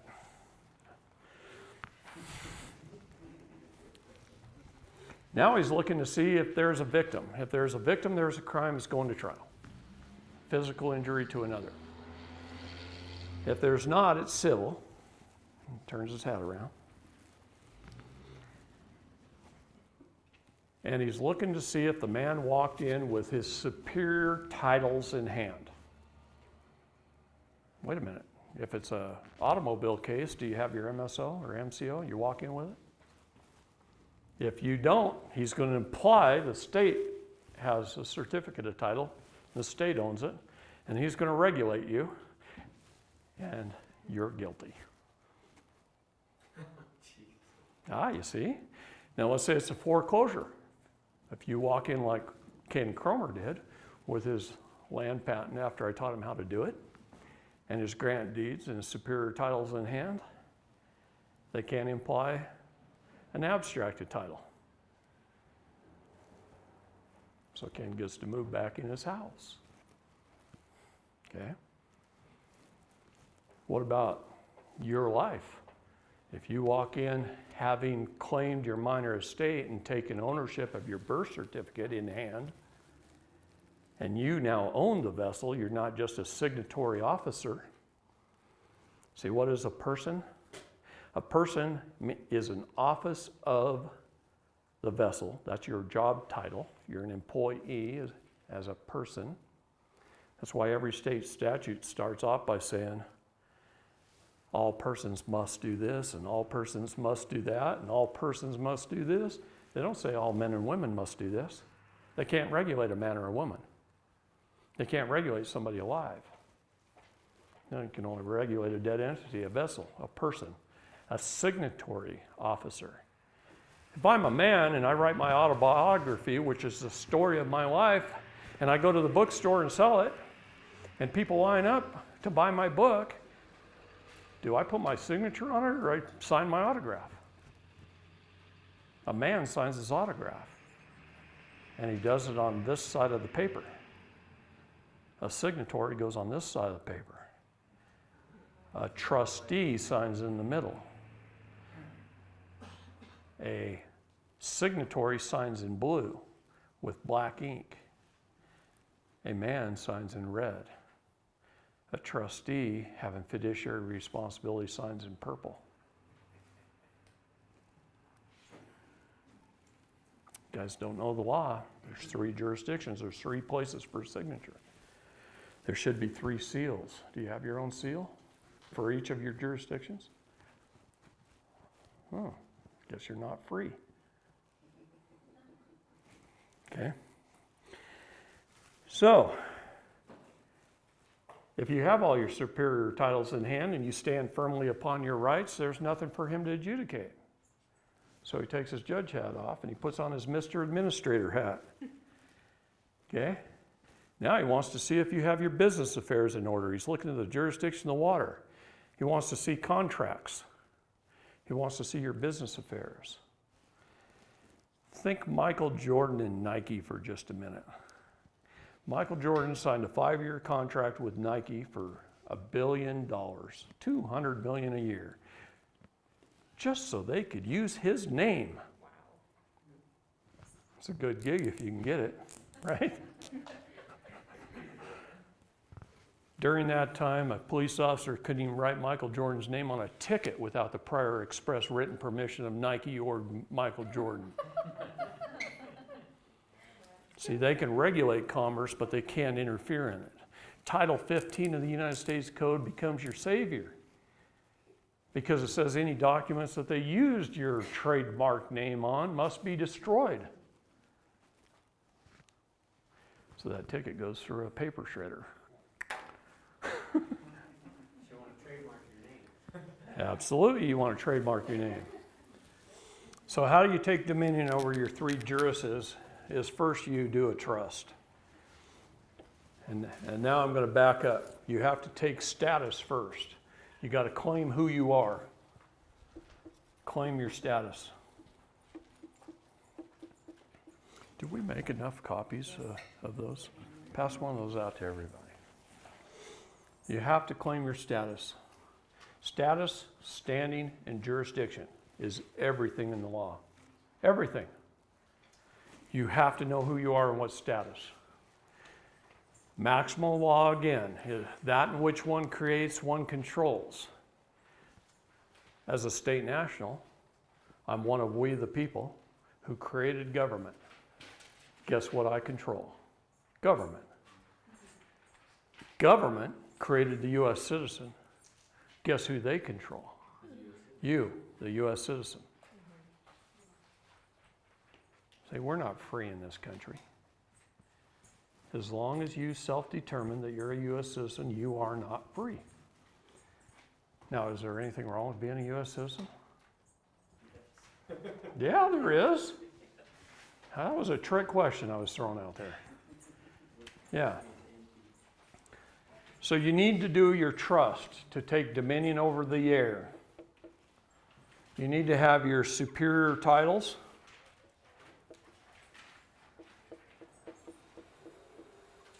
And know your rights to take dominion over the land.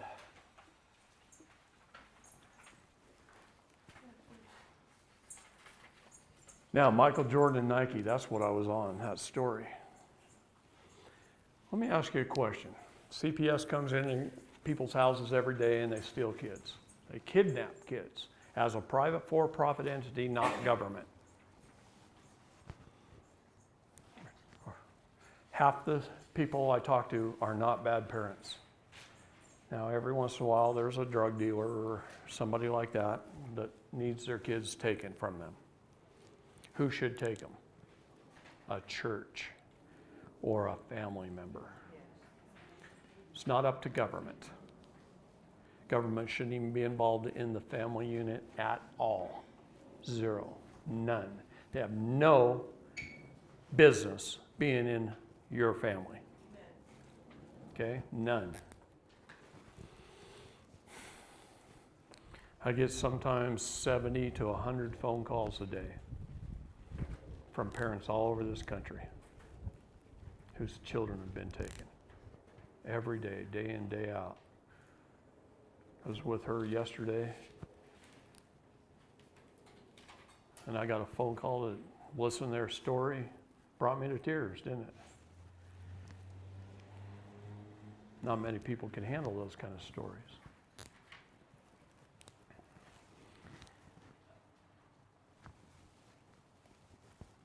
What if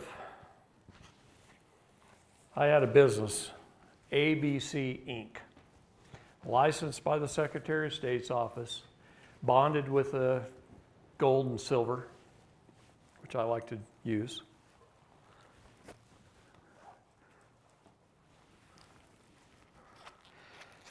One of the number one ways the government gets you is by being a pauper. I don't care how big a stack of this crap you have in your pocket. That's legal tender. It does not discharge a debt. It tenders it to a later date. When the probate of the balance sheet of the Sesta QV Trust gets probated, the debts get paid. This never pays off a debt. It tenders it to a later date.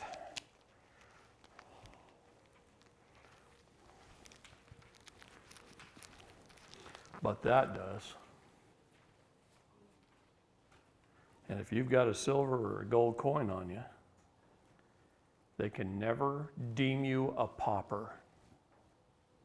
And if you look in the law what a pauper means, every U.S. citizen is deemed a pauper, therefore a debtor. And they can never deem you a pauper if you've got a little gold and a little silver on you. In my pickup truck, I carry a little jeweler's sack with 40 pieces of silver on the door. They can never deem me a pauper. But it doesn't, good man. But it gives them control. You're unable to handle your own affairs. See, if you look up in the law, who can an attorney represent? They can represent an entity, a corporation, or a vessel. They can represent a minor. They can represent someone incompetent or somebody infirmed. Isn't that what they call a charter? They can represent a ward of the court and a ward of the state, or a pauper.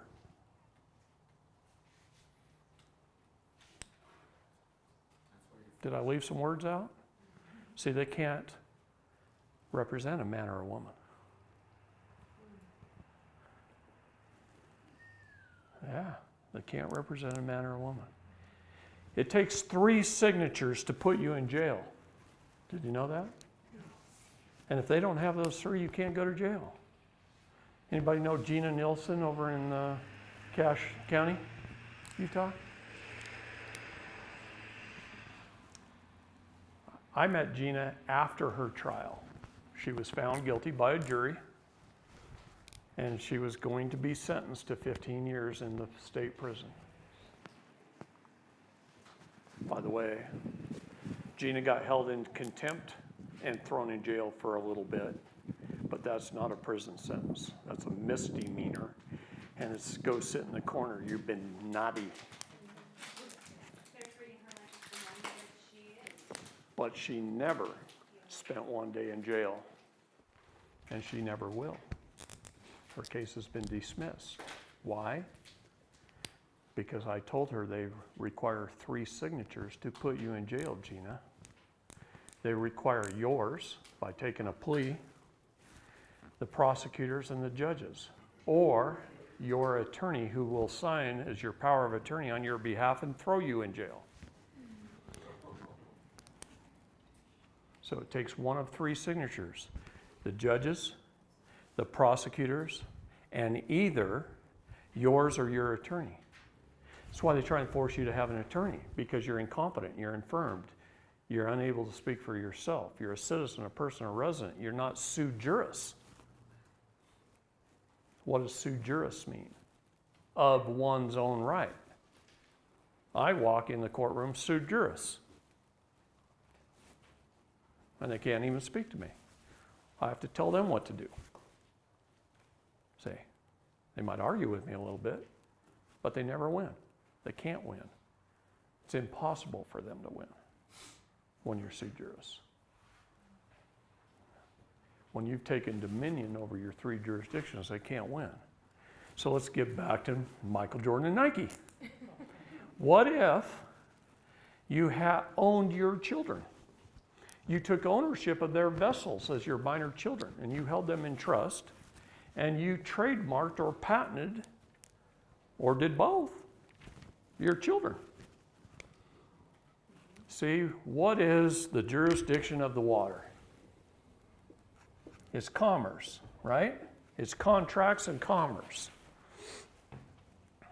It's corporate bylaws. It's banking.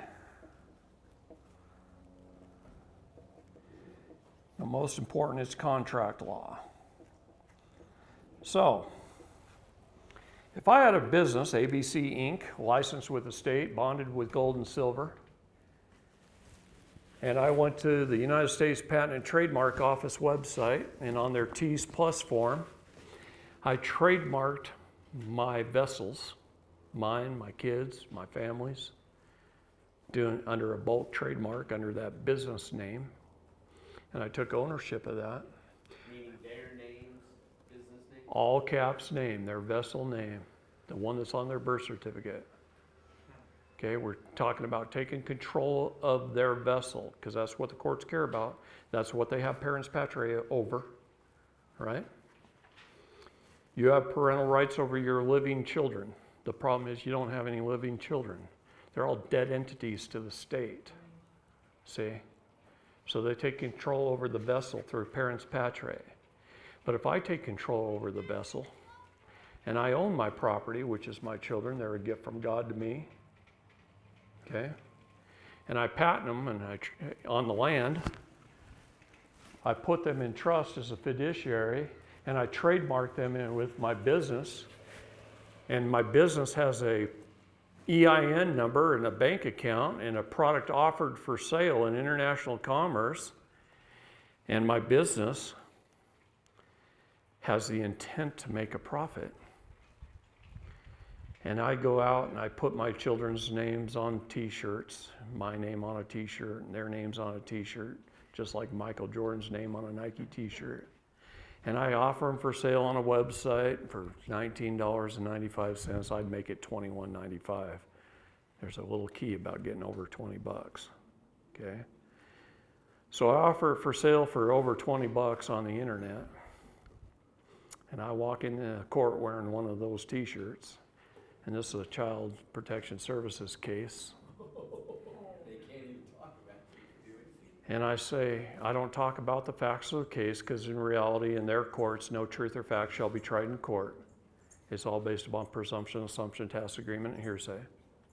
That's their motto. No truth or fact shall be tried in court. okay? And I walk in there and I say, you can't interfere in commerce, Your Honor, you can only regulate it. You're interfering in a trademark. I demand the return of my property, my trademarked property, and any document that idiot prosecutor put that name on without my express written prior permission, I demand for it to be destroyed under USC Title 15. Case dismissed.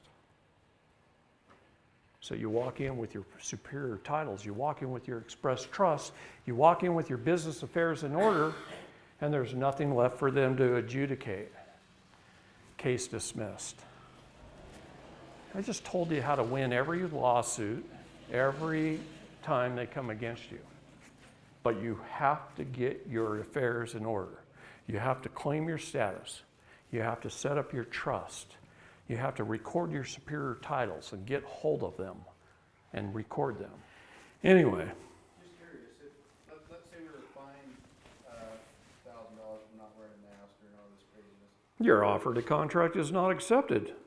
So would you ignore it, not pay it? Or You have a 72-hour right of rescission. You ignore anything, you're in trouble. Never ignore anything. Okay, that's what I thought. Everything is banking laws. If your credit card company sends you out a bill, an invoice, you take it and you say, all right, I'll get to that and I'll pin it up on my fridge and I forget about it, right? Then what do? They send you a past due notice because you had 30 days to pay that bill. You had 72 hours first to rescind the contract once you filled out the credit card application. You had 72 hours to stop it. You didn't. You got the card in the mail. You went out and spent some money. Then they sent you a bill. You got 30 days to pay it. If you don't pay it, they give you a 15-day past due notice. You got 15 days to pay it. At the 16th day, they cancel your credit card and they send you to collections. If you know anything about contracts, there's no privity of contract with a collection agent. Okay? So let's say you owe a medical bill at the hospital and you can't pay it, so they send it for collections. They do this every day of the week, right? To just about everybody. And you can't pay it.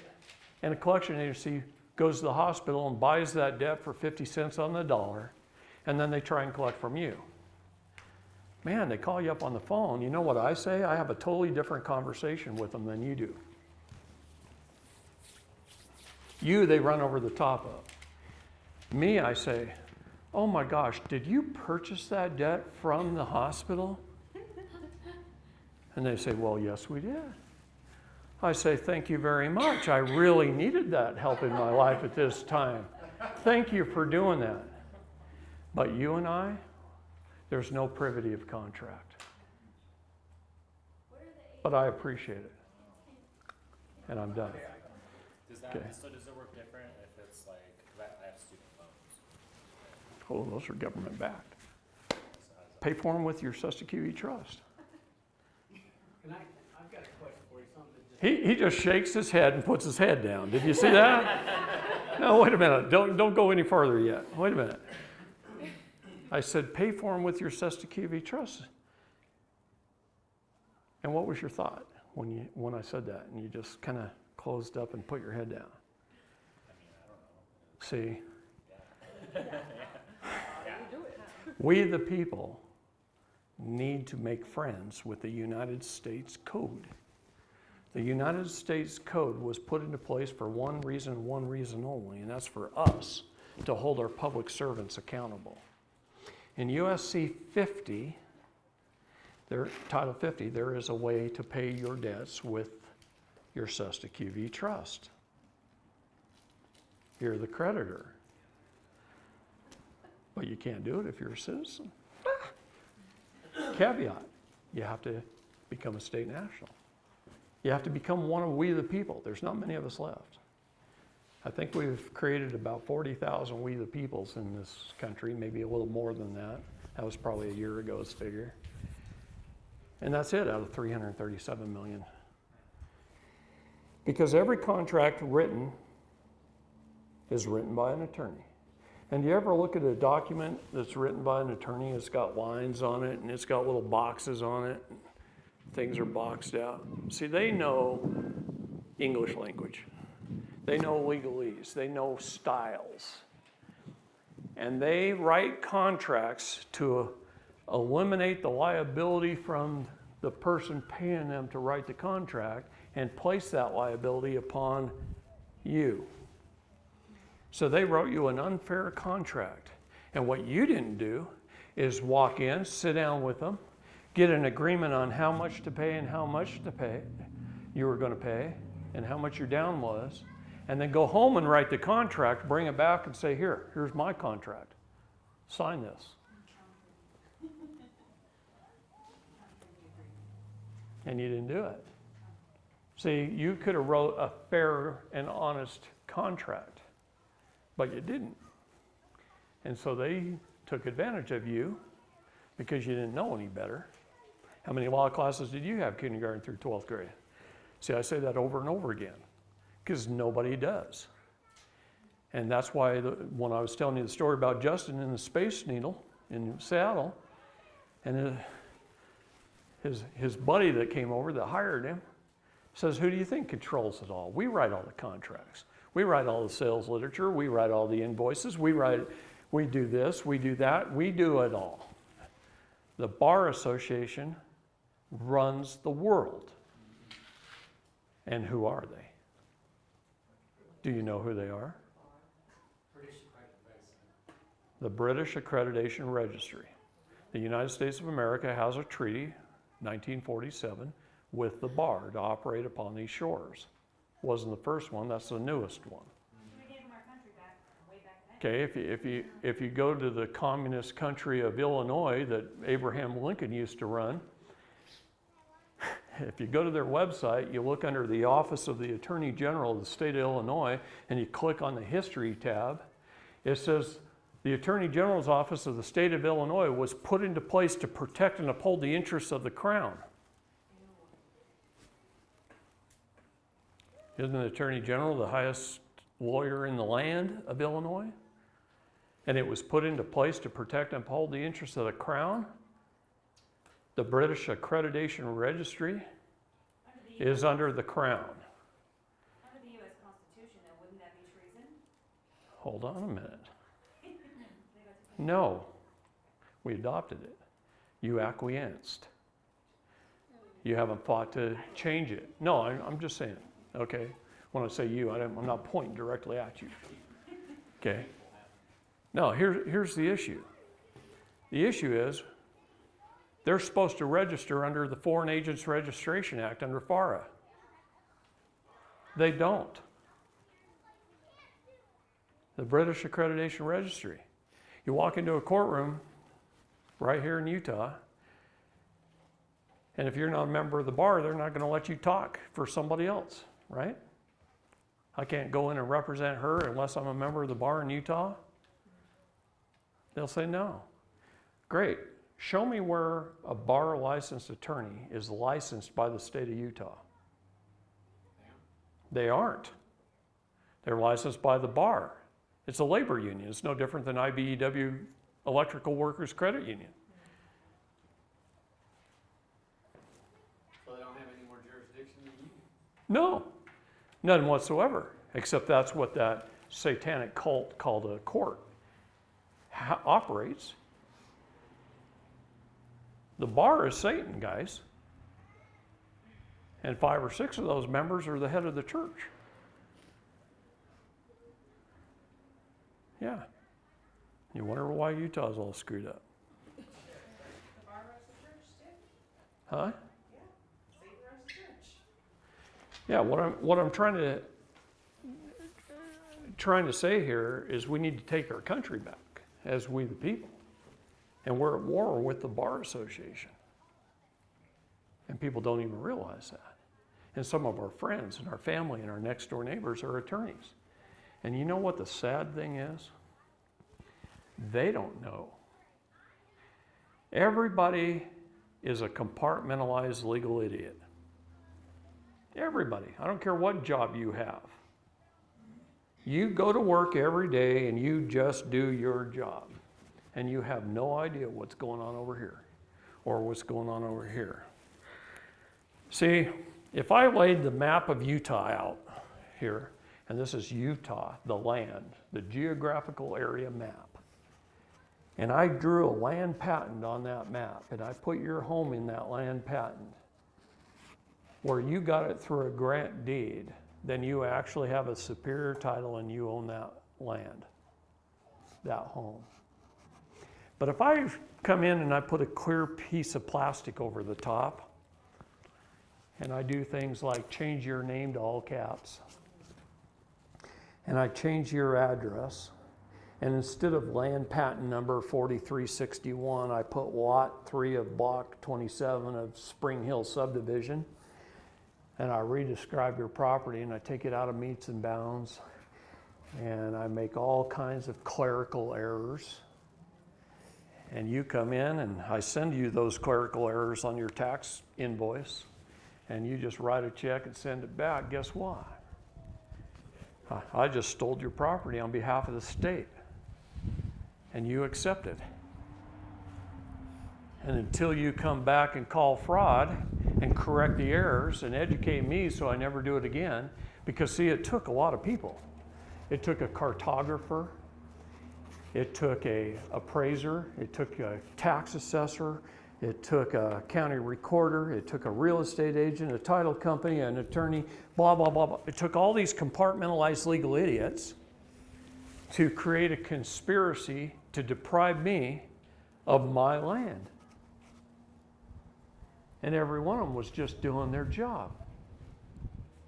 But when you add them all up and put the results together, that's exactly what they did, is they stole my home on behalf of the state, and they didn't even know it. So I'm not saying rush in and declare war on them and start yelling at them and tell them everything they did wrong. You got to correct all the errors and then educate them. We're seeing that now on our stock issues, right? I mean, Yeah, they're doing the same thing. that's exactly what they're doing. These damn sheep around here that are wearing masks are killing this country. The recovery rate for COVID, that's right. Less than the common cold, less than the flu, less than H1N1, less than all the things we've had over the years. Why we weren't in fear of it then? Why are we in fear of it now? How many people know somebody that died from it?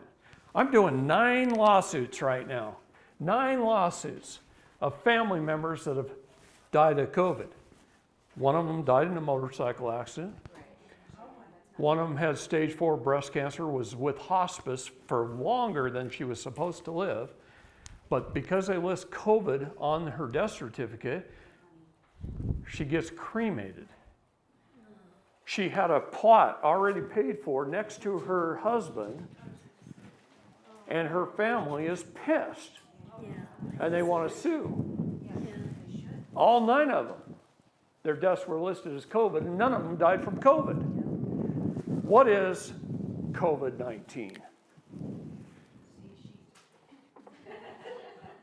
Certificate of vaccination. Okay, that's one term for it. It's C, the sheep surrender. 19 is the code word for surrender in the military.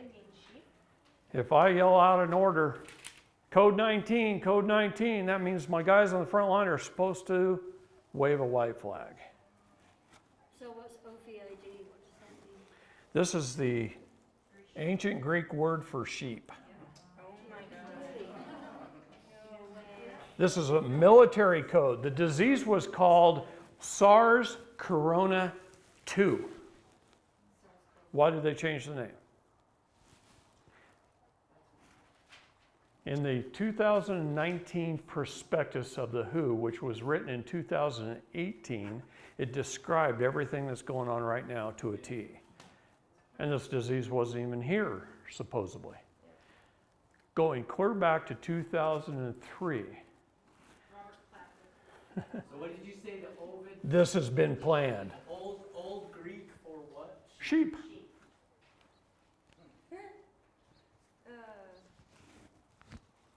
Okay? It's all a farce. Is the disease real? Yes, it is. Yes. Okay? What does corona mean? Corona is a crown. It's an energy crown. Okay?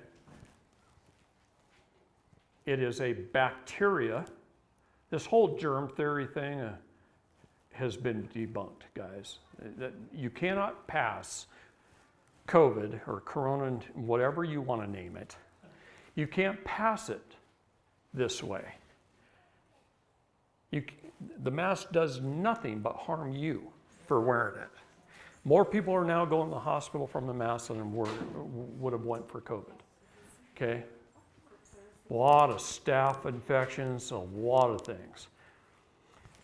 The N95 mask, OSHA will tell you that it's only good in a sterile environment. That means an operating room. Once out of the operating room, the doctors remove it, throw it in the trash. It's only good in a sterile environment. This ain't a sterile environment. Okay, it's not meant to be. We have immune systems. The best way for us to be immune from disease is to touch things and get it on us. And then our body fights it off and it builds up an immunity. I haven't got sick in 40 years. I'm immune to everything. I live in horse shit. Okay? People are dying right now from hand sanitizer. They're getting a hand sanitizer that has methyl in it, which almost all of them do, and they're getting them on their hands. They're absorbing it through their skin, and they're just dying from hand sanitizer. Bleaches and hand sanitizer are one of the largest destruction of mankind there is. I'm the youngest of 8 kids. I got one sister who is a neat, clean freak. She's older than I am now. She spends all day in her retirement driving her kids and her grandkids to the doctors. She's got the sickest family I've ever seen. The rest of the 7 kids, we all have farms. We all play in the shit. We travel the world. We touch things. We seldom wash our hands, and we never get sick. You could eat underneath her sink off the floor. She bleaches everything. Everything is sanitized in her house. She's got the cleanest house in the face of this earth. And they're all sick all the time. We are creating a whole generation of weak people. And that's what they want. Bill Gates would like to see a 1/3 to 1/2 reduction in the number of people on this earth. You know he's committed genocide? Genocide. Well, in India, he didn't commit genocide, but he killed over 400,000 people. In Africa, he actually committed genocide. There's an entire race of Africans who can never have children, and once they die off, they cease to exist. They're sterile because of his malaria drug, had a sterilization component in it. Okay? The drug they're trying to produce right now for this, that they're scaring everybody, that they're getting children used to having a gun pointed at their head, pointing at their pineal gland with these temperature things. That's right, they're getting you indoctrinated for destruction. Okay. The guy that made the chip, the way they keep the battery going on the chip is they have to put it in one of 2 places where the temperature changes the most. Right there in the hand or right there in the forehead. Can't put it in their forehead because everybody will see it and it'll look ugly. So they're going to put it right here in your hand. And the natural temperature change of this part of your hand keeps the battery going. You'll be able to walk up and pay for things with your hand. Gosh, you see the employees at that Wisconsin company lining up to get a chip? Take the mark of the beast in your hand. Read what it says about that in the Bible. And you go straight to hell. There ain't no forgiveness for that sin. It says it right in the Bible. Okay? Don't do it. Defend your family, your family's life. It's their salvation. Eternal salvation is at stake. Okay? All right, I feel like a preacher. I don't mean to be a preacher, but that's what tends to happen with this.